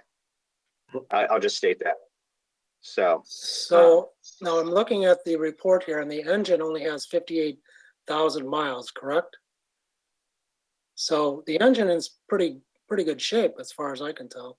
It's just some body work that needs to be done. That's not so bad. Body work. That's a lot less than buying a new vehicle, I would think. Okay. Did you attend the PPP meeting and address those questions, Councilor Marquetti? I know we're in public I forum attended right the now. meeting, but I like to take a look at things first before I start asking questions. I didn't really have a lot of time to ask those questions because I had just received the information that night. So yes, I did I'm not attend. questioning it. No, that's fine. I just want to know. We did have a lengthy conversation about the condition of the vehicle, a 2007 vehicle. Yeah, they don't have a lot of miles on it, but it's 13 years old. But Councilor Dow, you had a response? Yeah, thank you, Mr. Chair, for you. Mr. Marquetti, the Councilor Marquetti, sorry.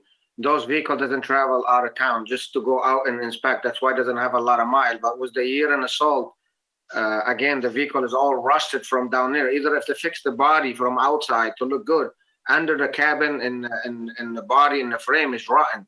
So it's not worth to put the money on it. Either the engine have a 0 mile, but actually the vehicle was the salt and the years, it's rotten completely from the bottom. Will not pass state inspection stickers. Thank you. Mr. Town Manager. 2 things that would be germane to the conversation. As I recall from my conversations with Chief Norman and the deputy chief, not only was there a problem with the rot, I believe there is a intermittent electrical problem with the vehicle that could not be diagnosed, which was causing mounting maintenance costs because they had to keep bringing it in to try and resolve that problem. But the other point I was going to make about the engine, and either Chief Norman or Chief Woods could probably comment on it. A lot of times, my experience auctioning off EMS vehicles, it isn't the miles on the engine, it's the hours on the engine.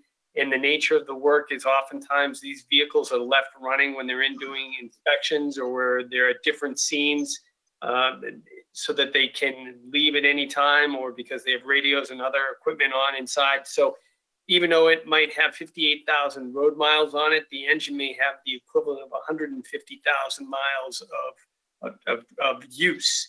So a lot of times when we sell vehicles, people don't understand that in my past experience.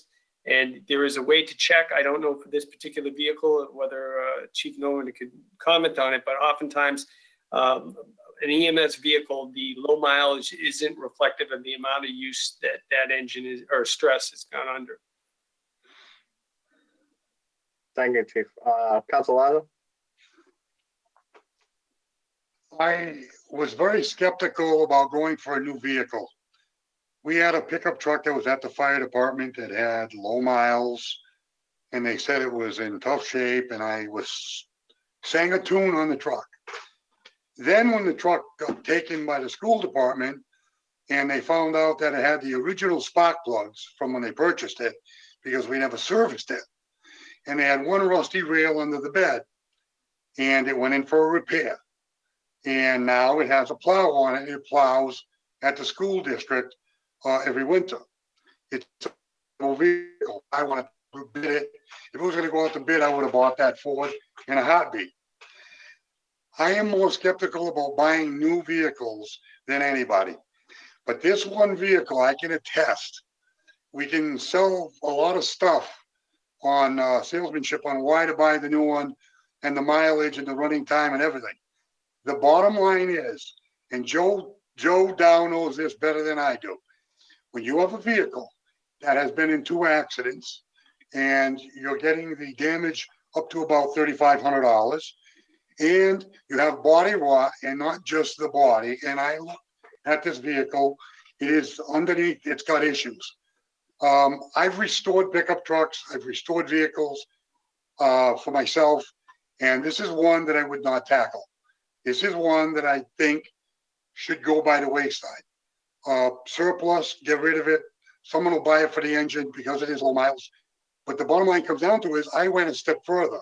At subcommittee, I said, do we have any other hand-me-down vehicles in the community, like the town manager's vehicle or maybe another DPW vehicle for the inspector to use? And the town manager was straight up and said, no, there isn't any that would fit the use for what we have to do for this vehicle. So at that point there, I surrendered my research and I am in favor of approving this truck. It is something that we do need. I know that we've improved our servicing at the firehouse, and they know that the eyes of government are on them. The chief knows this, and I think he's in the right on this one. And if I thought something wasn't right, I would be fighting with you. But this one here, it's time to go. There's nothing there. You might get a good engine, but the rest of it's junk. Thank you. Thank you. And I think we'll follow up on it, Council Lazo, but I believe the school district turned in the pickup truck. They couldn't use it. If I remember correctly, I think it's ready for disposal. Huh? Put it up for auction. You'll see it go. Yeah, I'm sure, but they're not using it any longer. I believe they took it out of service. Because they got all new vehicles. Yeah. Okay. Any further discussion on this? Also, Steve. Mr. Chair. Yeah, thank you, Mr. Chairman. One quick question is that the next agenda item mentions disposal of surplus equipment. How much of the equipment can you transfer from the current vehicle to the new one? And do you have an estimate of how much we could get from selling this vehicle, the old one? Chief Norman, in regards to the equipment transfer, I'm sure you're gonna, I think when I wrote this, because I wrote this agenda item, the second one, to receive from the car, the sale of car 8 itself, not any of the equipment, just the car itself. So not any of the other equipment that's in it. It was just the car itself was what would be disposed of. But go ahead, Chief. Okay. So to answer your question, Councilor Steves, the command center that is in the back of that vehicle, that cannot be used, but we are taking the radios that are in that vehicle, which are like, they're 15-year-old radios. They were installed in that vehicle when the vehicle was put into service. Those radios are going to be put into the new vehicle when we purchase that. So we are repurposing the radios. On the other side of the new vehicle itself, I've opted to just only put a cap and get the vehicle itself, the lettering, and the additional installation for things we're going to take out of my regular budget, along with the other savings of the IV pumps that's mentioned in this whole article as we push it through PPP. I'm doing my best to save the town money, push things forward, and obviously the need for the vehicle is there. I've heard a lot of you say that already tonight. And again, if we do get some money back from the sale or the trade, or the sale of car 8, hopefully that will go back to the coffer where the original money came out of. I believe that was the original plan that Ms. Harnois has described. I think that answers your questions, Councilor Steves, correct? Yeah, I guess. Thanks. Yeah. Councilor Ryan? Thank you, Mr. Chair, through you. I understand the need for it. I do kind of want to talk about the, if I can ask why the funding mechanism is the stabilization. I get a little wary of dipping into that account too much, just because it is meant to be there for emergencies. I want to know what the process was to getting to that. If it could be explained. Mr. Town Manager, do you want to respond? Or? Not sure if Ms. Harnois is still here, and I had asked, and she'd explained to me that when we had the conversation, that would be the best place. She's back on now. I don't know if she could add any more to that. Yes, Mr. Chairman, if I could. Originally, the funds were going to be allocated to the fire department to buy I believe it was a used vehicle. But then when the COVID-19 hit, we tried to go into all of the capital to see what could wait and what really needed to go forward immediately. And this was one of the items where the money was taken and put into the stabilization fund to be considered at a future date. So now this is the date that it's coming back, consideration. So that's why it's being recommended to come out of stabilization. Thank you, Mr. Chair. That answered my question. Thank you. Any further discussion on the vehicle itself? Councilor Marquetti? Thank you. I had my concerns about this, but if Councilor Lazo said that he's taken a look at it and it's junk, then his word is good enough for me. I don't know that much about cars. It just always seemed to me that body work was pretty cheap. Engines are what you want to be concerned about. It. He says this is junk. I'll take him for his word. Thank you. Thank you, Councilor Marquetti. Could I get a motion to amend the dollar amount to $36,934? So move. Second. Is there any discussion on the amendment? Roll call on the amendment. Councilor Ryan? Yes. Councilor Steve? Yes. Councilor Marquetti? Yes. Councilor Lazo? Yes. Councilor Jovan? Yes. Councilor Dow? Yes. Councilor Daniel? Yes. Councilor Catrona? Yes. And Councilor Adams? Yes. Amendment passes. Is there any further discussion on the motion as amended? Seeing none, roll call. Councilor Steves? Yes. Counselor Adams, Yes. Counselor Catrona, Yes. Counselor Daniel, Yes. Counselor Dow, Yes. Counselor Jovan, Yes.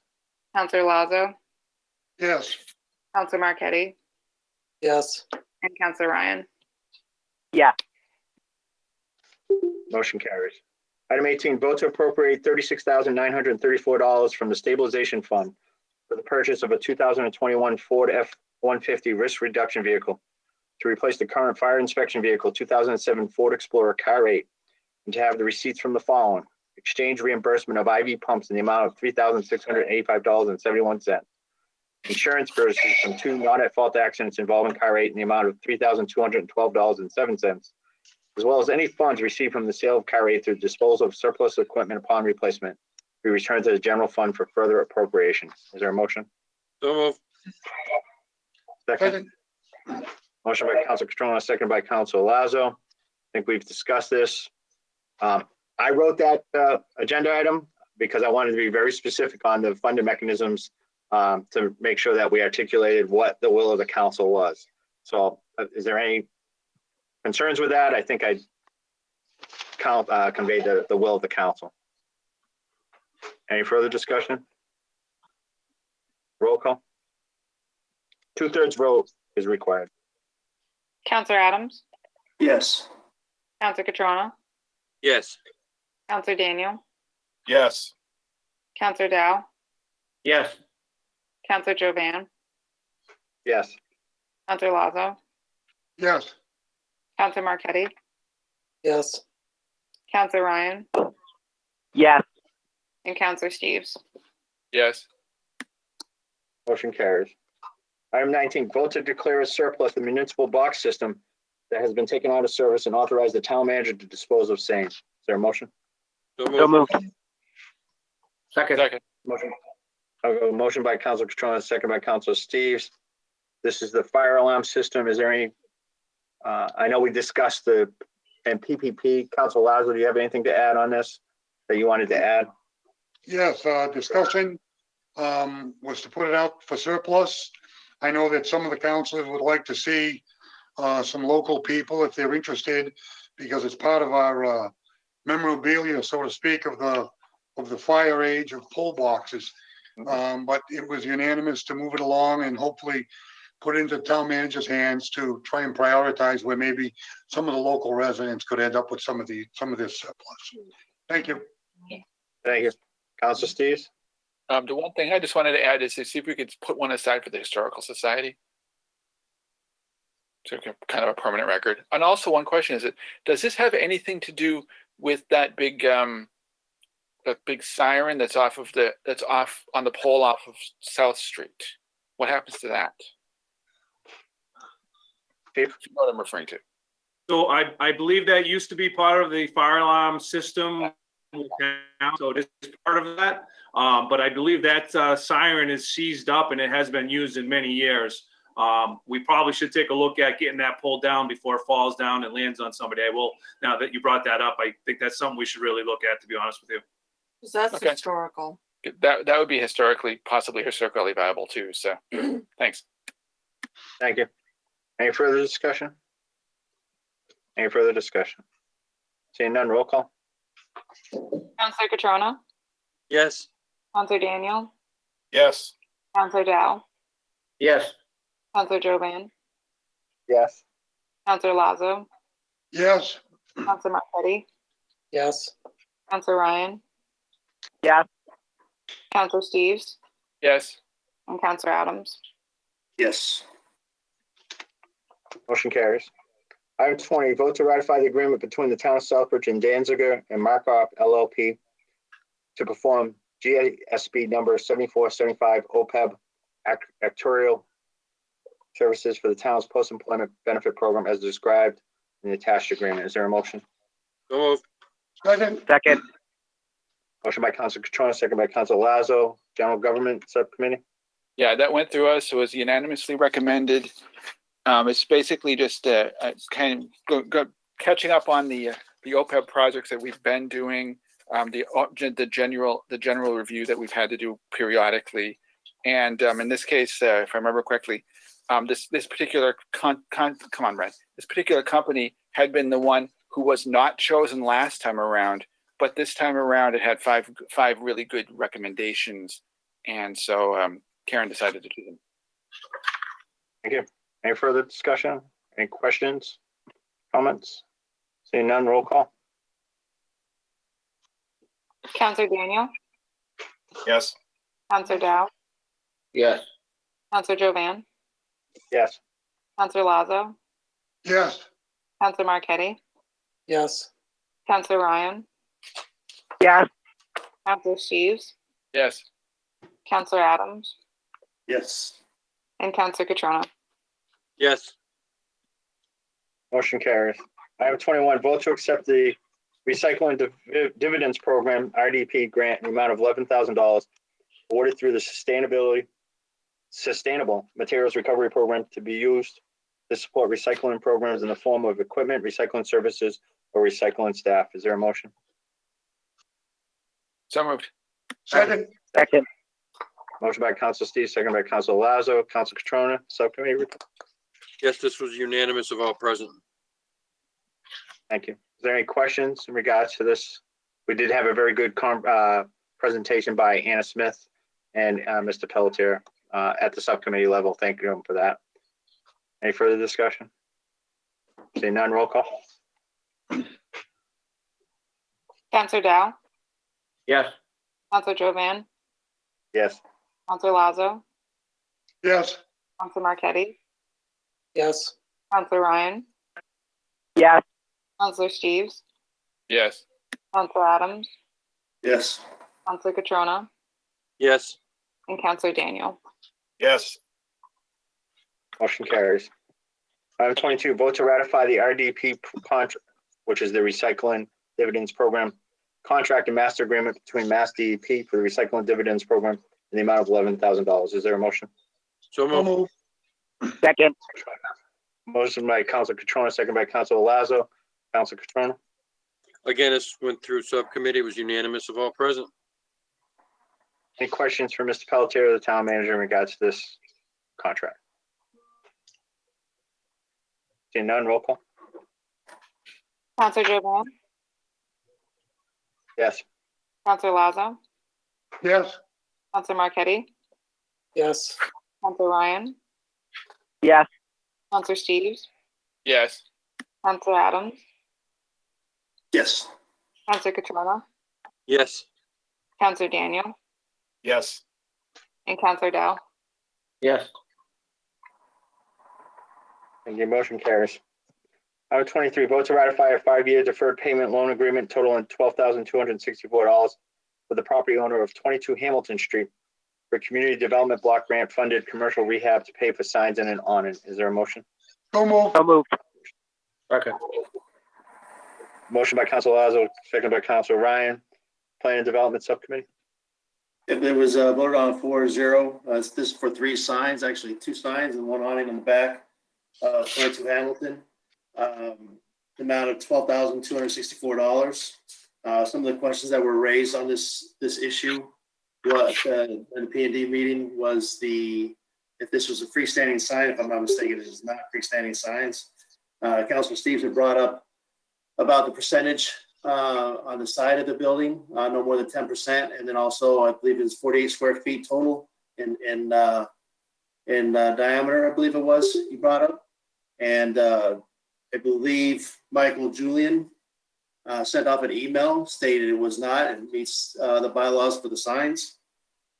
And this is part of the commercial rehab. And I believe Ms. Dean had mentioned that there's a few more in the pipeline. One's at Fins and Tails, I think Central Pizzas, and another one, I believe, at Thrift Shop. Thank you. Any questions, comments? Any questions? Councilor Marquetti. Just by going by this picture, this sure looks like it's a violation of the sign bylaw. Looks like it's more than 10% of the building.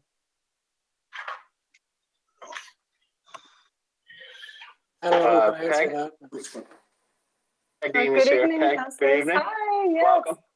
Thank you. If I may, through you, Chair. Yes.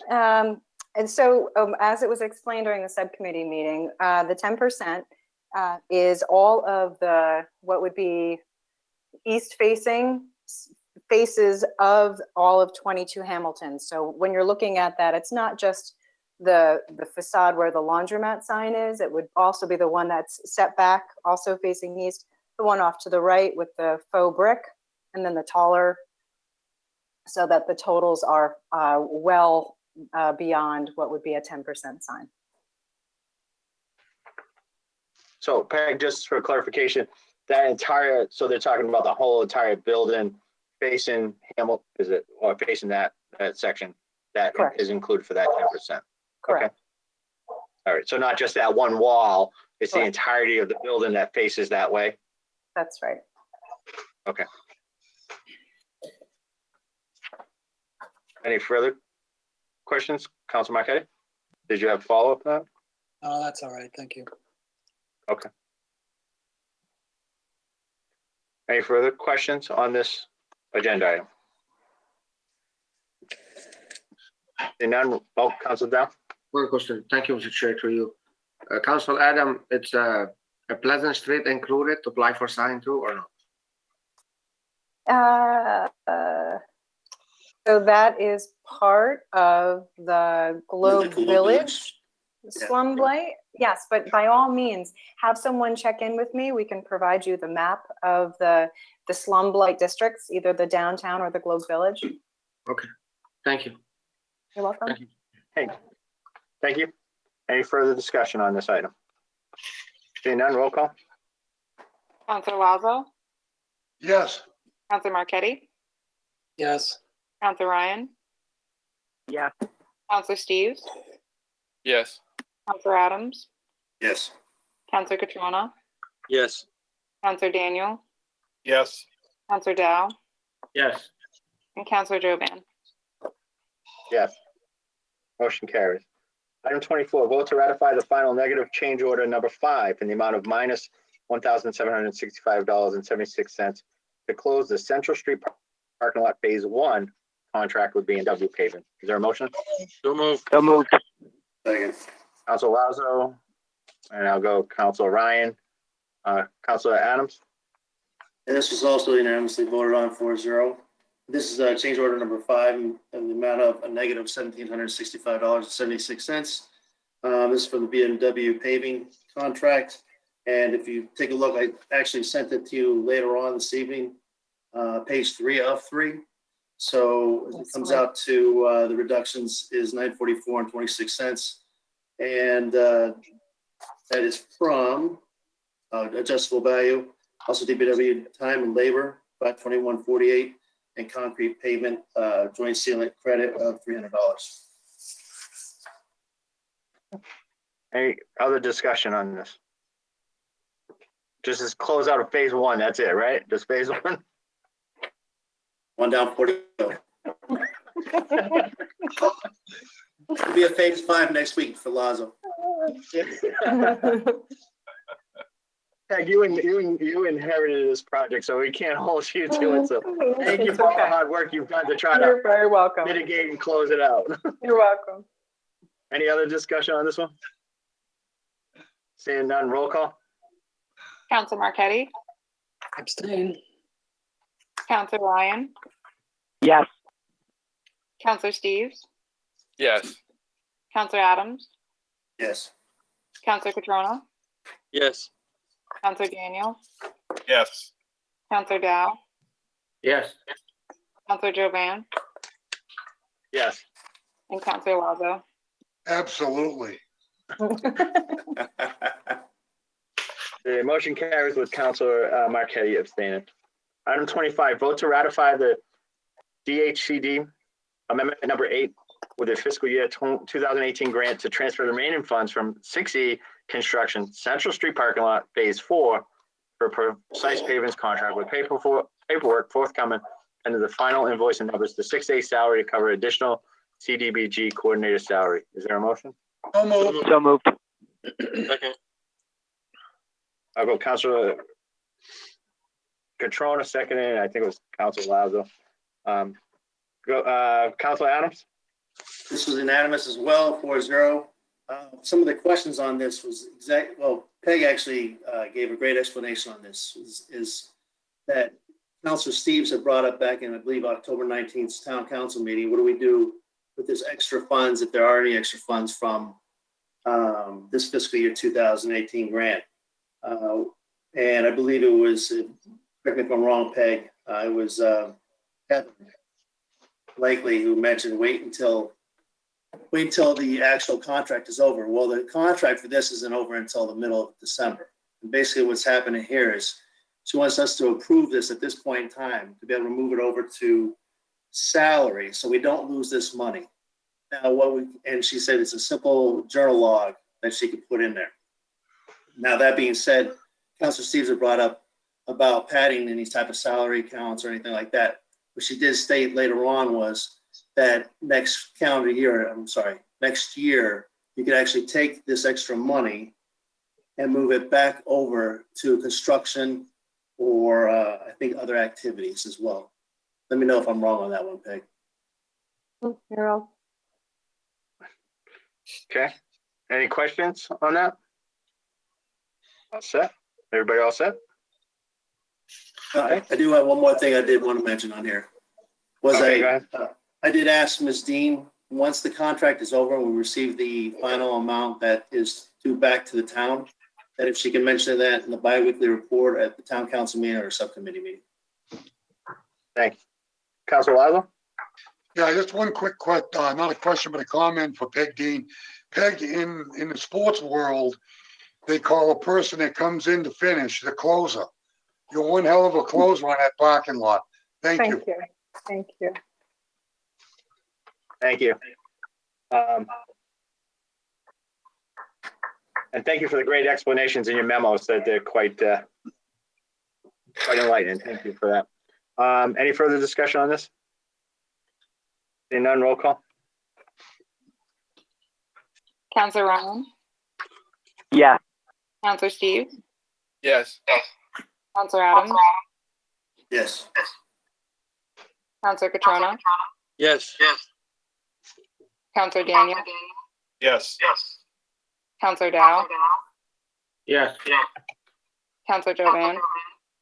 Yes. Counselor Lazo? Yes. And Counselor Marquetti? Abstain.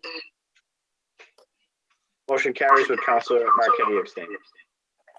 Item 26, vote to ratify the CDBG CV Micro Enterprise Grant Application Agreement inform and authorize the town manager to execute all awards administered by the ABCDC to release the $212,500 in grant funds. Is there a motion? So move. Second. Discussion, Counselor Adams? This is a 4-0 vote, unanimous. Also needs to be amendment. This should not be ABCDC. It should be QBCDC. And thanks, Peg, for letting me know that earlier today as well. But I'm going to allow Ms. Peg to explain this one. That way we can have a nice discussion on it.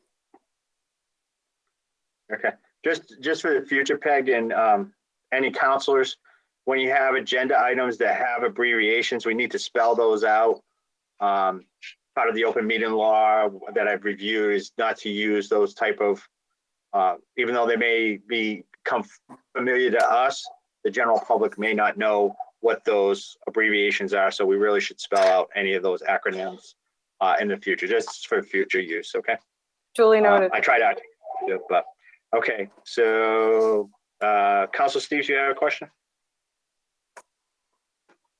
No, Counselor Adams just mentioned it. Thanks. Okay. Any other discussion, questions? Councilor Marquetti. Thank you, Mr. Chairman. Through you, we had asked at the subcommittee levels if we were going to be able to see names of the businesses that will be receiving these funds. Town manager? So I did have some conversation with council about how best to do this.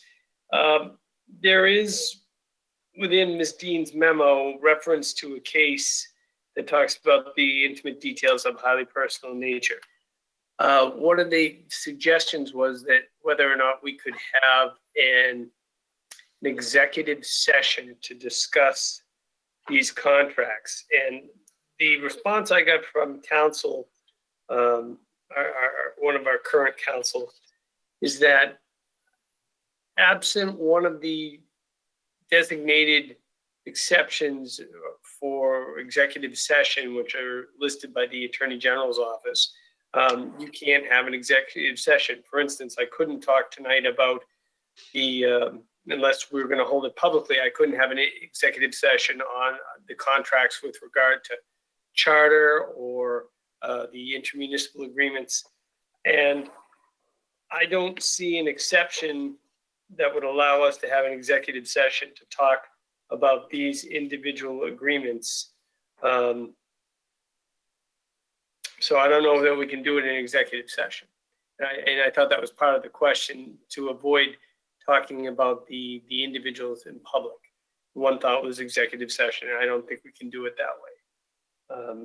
I didn't have any further discussion with counsel other than how to do this in executive session. So my opinion would be we can't do it. So either we have to take these publicly, or the council has to approve it in form and let me negotiate these individually.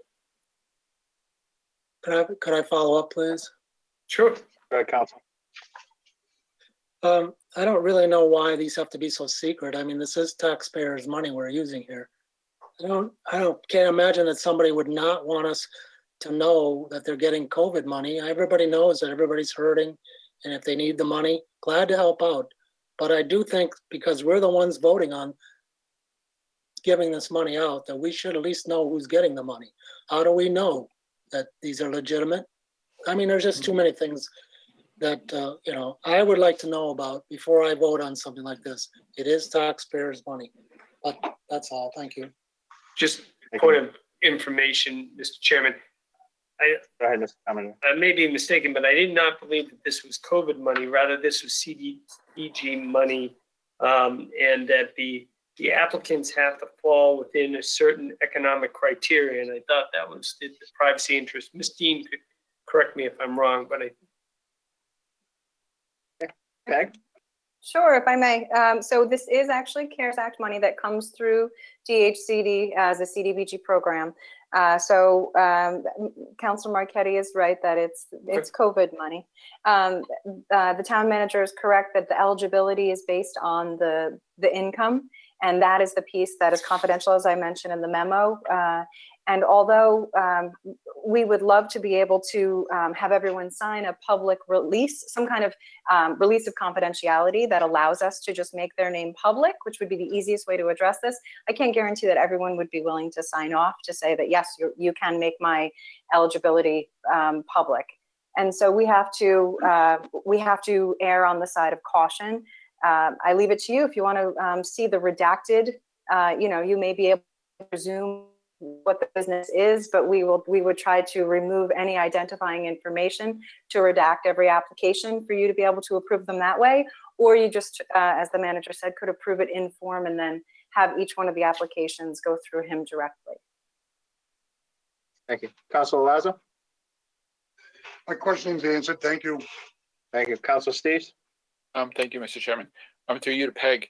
Quick question is, if the issue is their financial issues, can't we simply get the name of the company that's getting these money?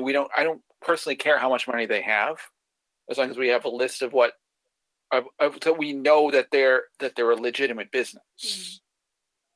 May I? Go ahead, Misty. Thank you. So we've contracted with the Quabog Valley Community Development Corporation because they have this fiduciary experience of what they call underwriting. I don't find it by definition to be underwriting, but they're the ones who are They have the scoring process, the eligibility criteria for which they have to make sure that each application conforms. They're signing off that that all criteria are met. And then we've built into the process this blind steering committee that's represented by each town that will then also doubly check that they've met the criteria. So that may also address some of our Councilor Marchetti's concerns about ensuring each one meets whatever we are then, as the lead town, handing out to the individuals. Back to the question of the being able to see their names, the reason we can't is because the definition of a micro enterprise, according to DHCD, is that it's a 5 or less based on their own income, their family income. It's not a corporation. So it's within that definition. They are eligible based on their own income, and that income has to be within the low to moderate income brackets. So it's almost by definition they are eligible because of their income. Okay. So if I just understood this process, the person applies to this funding, goes to QV CDC. CDC. They take the application, they evaluate the application, then it goes to another board for review. Is that correct? Three representatives from each town, the 2 town administrators from Southbridge, Sturbridge, and then myself will be checking on a blind scoring level. To make sure, so the first group, CDC, make sure they are a legitimate business. This is their operation. It goes to a next step to verify based on that information. You can do whatever verification you ask, questions and all that. And then it's recommended, award this grant, and we are the pass-through agency to disperse the money, correct? Correct. And all we're doing is saying, Mr. Town Manager, you can execute those contracts on these micro grants based on the first check, the second check, and our recommendation. Is that correct? I just want to make sure I'm understanding this process. So, I mean, I'm comfortable with that process based on the fact that, one, it's going through a bunch of steps. We're a pass-through agency to disperse that funds. Why delay it to come to a council? These monies are needed by these businesses. These groups are going to verify that they're businesses and that there's a need, and we're just executing the contract based on it.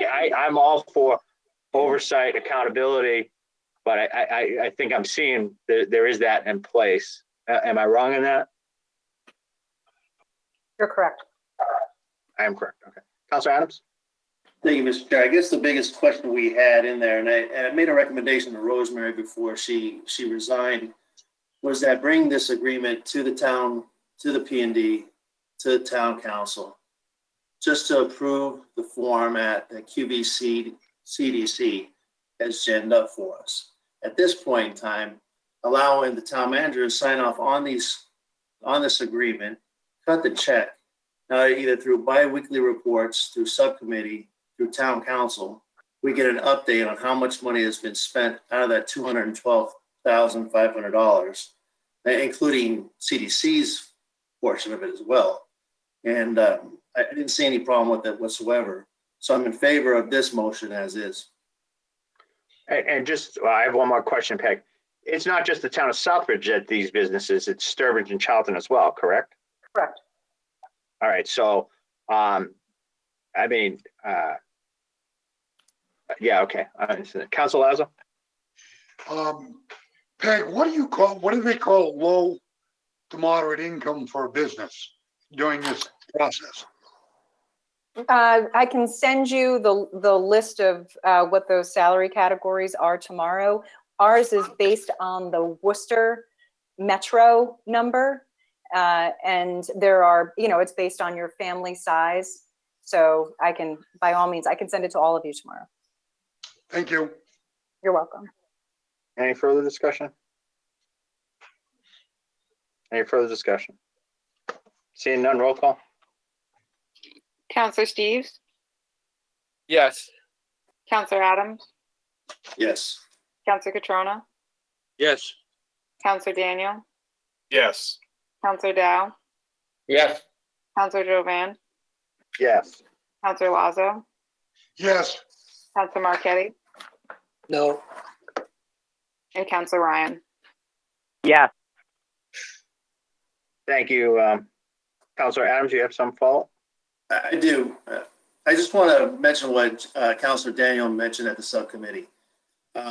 Ms. Dean provided these memorandums of attention to detail, and it makes it so much easier to understand what's happening, what's trying to be passed through to the town council. So on behalf of the subcommittee and speaking on behalf of Councilor Daniel, Ms. Dean, thank you so much for paying attention to detail and making it so much easier for some of us smarter guys. It's just me probably more so to understand what you're talking about. Thank you.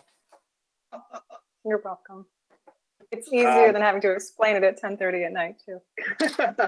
Thanks for hanging in there, but I Yeah. want to just echo Councilor Adams' point. The one thing I feel much more comfortable in the leadership that we have now in the key departments that have to approve this, because I know there's dedicated checks and balances and good communication at the leadership on both your office and the town manager's office. So I'm comfortable in the process that's been outlined. I probably wouldn't have been as in the past, but I am comfortable, and I hope that we get the message out there so these businesses can take advantage of these micro enterprise loans to get through what we know the next several months are going to be very difficult as well, not only in the past, but going forward until we get through this pandemic. So thank you very much, Peg. Thanks for hanging in there. Thank you. Thank you. All right, Councilors Forum, Councilor Marquetti. Thank you, Mr. Chairman. First of all, I'd just like to say that I did see the speeding signs on Everett Street, so I wanted to thank the town manager and Chief Woodson for getting that done on both sides. Hopefully it'll make a difference. I hope that we can keep checking them, check the data, get some police officers down there. They don't have to be down there every day, but get them down there and try and cut down on the speeding on Everett Street. I think the residents would be very pleased to see that. Also, I saw something on social media about some bulky items in front of those Planet Aid bins, and that's happened in the past. It doesn't look very good in this town to have all these items that don't go inside those bins, and people are just dropping them off in front of the bins, thinking that somebody's going to pick them up. Now, I'm not blaming Planet Aid, but somebody is responsible for that garbage that's sitting there. So whether it's the property owner or whoever, they need to be cleaned up. So I'd appreciate it if we could look into that, talk to Planet Aid, find out what's going on with all these bulky junk items sitting in front of those bins. It's very unsightly in this town. The next meeting we're having is a tax classification hearing presentation, and I would like a copy of that before the meeting, please, if possible. I did request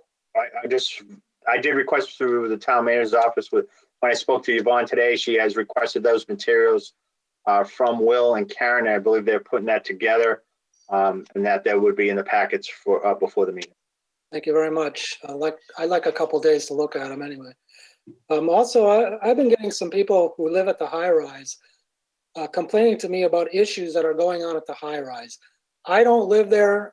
I don't hang out there, so I don't know what's going on. But some of the things that they tell me are going on there are very disturbing as far as I'm concerned. And I don't know what has to be done there, but I don't think it needs to go on like this. I just can't see it going on like a lot of elderly people there. And I think someone has to step in. Something has to be done there. I wouldn't mind if we had a meeting there, Mr. Town Manager, you and the police chief, and we could sit down with those people over there and find out exactly what is going on, because it does not sound good to me. Like I said, I don't know if it's all true or not, but it sure sounds pretty bad to me. And finally, I'd just like to thank you to Councilor Adams for inviting me to the Veterans Day ceremony. I thought it was a very good ceremony, very respectful to the veterans of Southbridge. And thank you very much for putting on a fine presentation. That's it. Thank you. Thank you. Councilor Catrona. Thank you, Mr. Chairman. And thank you, Councilor Marquetti. I was also going to speak to the Planet Aid bins in town. Something needs to be done. Just want to wish everyone a happy Thanksgiving. Be safe. Please wear a mask. Thank you. Thank you, Councilor. Councilor Ryan? Thank you, Mr. Chair. I also just want to wish everyone a wonderful Thanksgiving. Please follow the guidance that's been put out. Please try to avoid large, gatherings. I get it. We all want to be with our family during this time, but it's really important, especially to our older family members, that we do our best to have a socially distanced Thanksgiving. So be safe and happy Thanksgiving, everyone. Thank you. Councilor Dow? Thank you, Mr. Chair. Through you, I got a few messages from residents concerned about the water and bills, or just to send a message. I don't know if any clears or discussed in the future to explain to the residents why their bill is high. So they just texted me. I just want to put it up there. And also, I just want to say something. We getting 49 and another 50 unit for elderly in town, where the old high school and the AO. I think personally, the fire department need to be ready. I mean, another 100 units coming to town, more residents, and if it's older, they need transportation, they need more help. Our fire department is small. I think we need to consider as move forward with the fire station. This is the only fire station left around this area. It's old, and I need to have something done about it. Thank you. Thank you. Councilor Steve? Thank you, Mr. Chairman. I just had 2 quick points. One is a quick reminder for anybody who's watching on the public that we're actually doing public hearings on Wednesday for zoning changes in Globe and AO.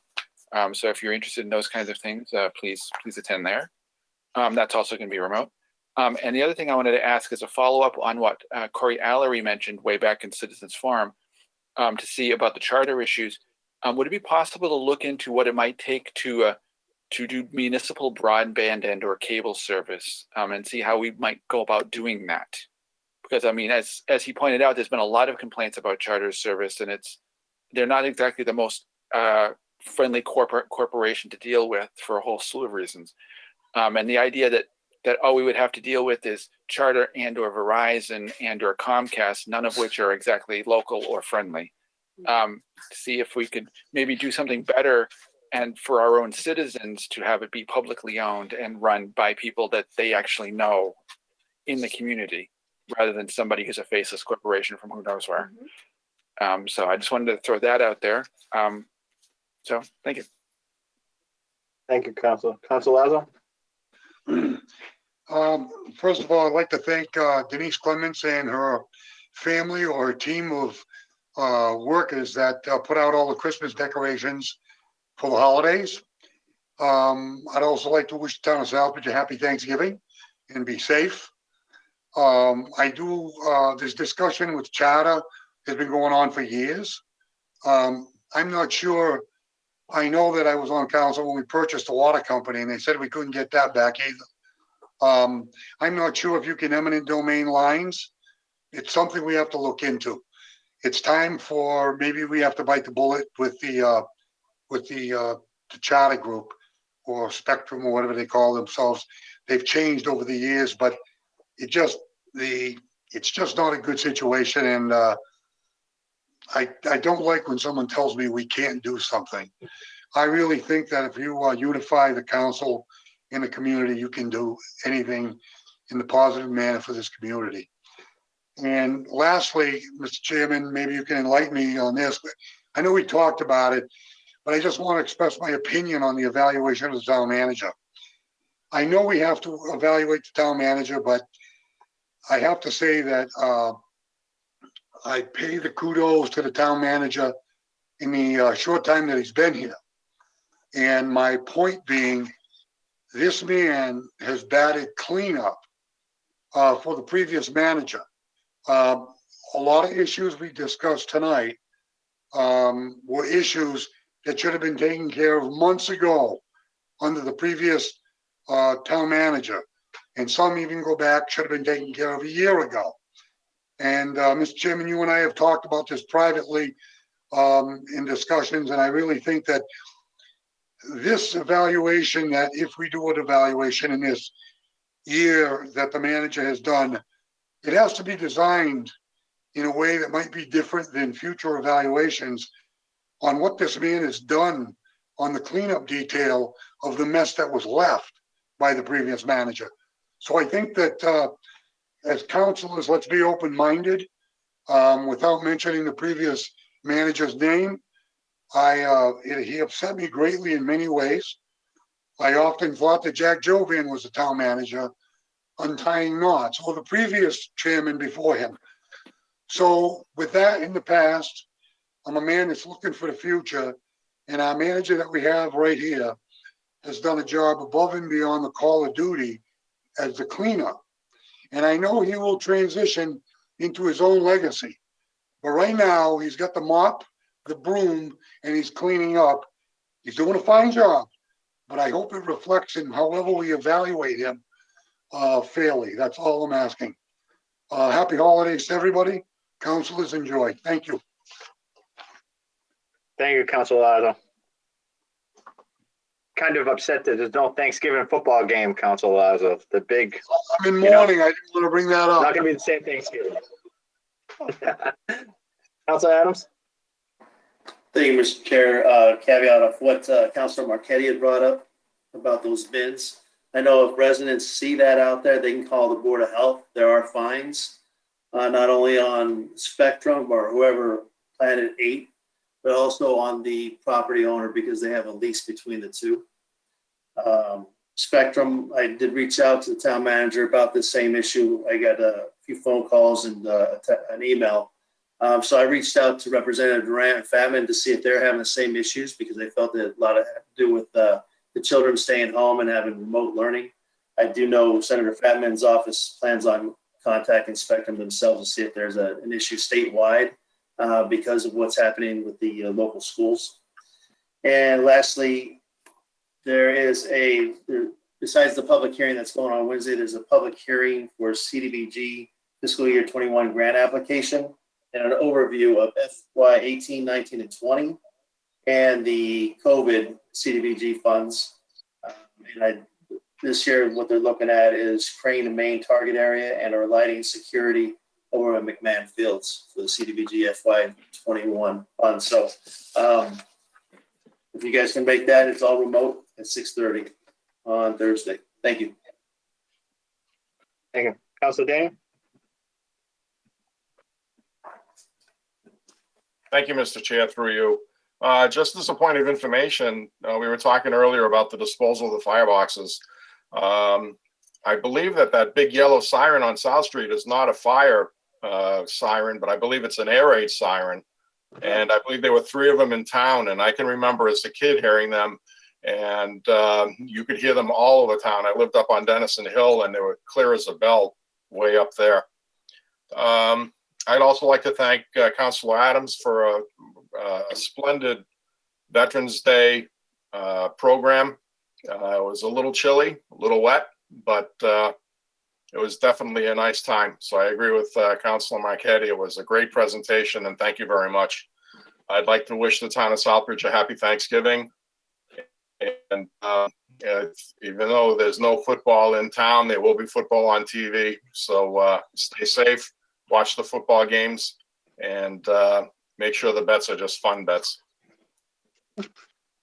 At this point, I'd like to discuss the next meeting dates. We have a special town meeting scheduled for, not a special town meeting, a town council meeting scheduled for Monday, November 30th, 2020, and a regularly scheduled town council meeting scheduled for Monday, December 7th.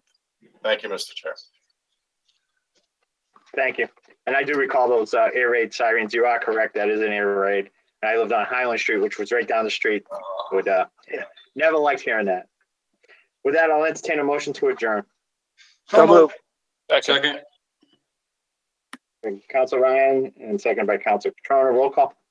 Counselor Adams, Yes. Counselor Catrona, Yes. Counselor Daniel, Yes. Counselor Dow, Yes. Counselor Joanne, Yes. Counselor Lazo, Yes. Counselor Marquetti, Yes.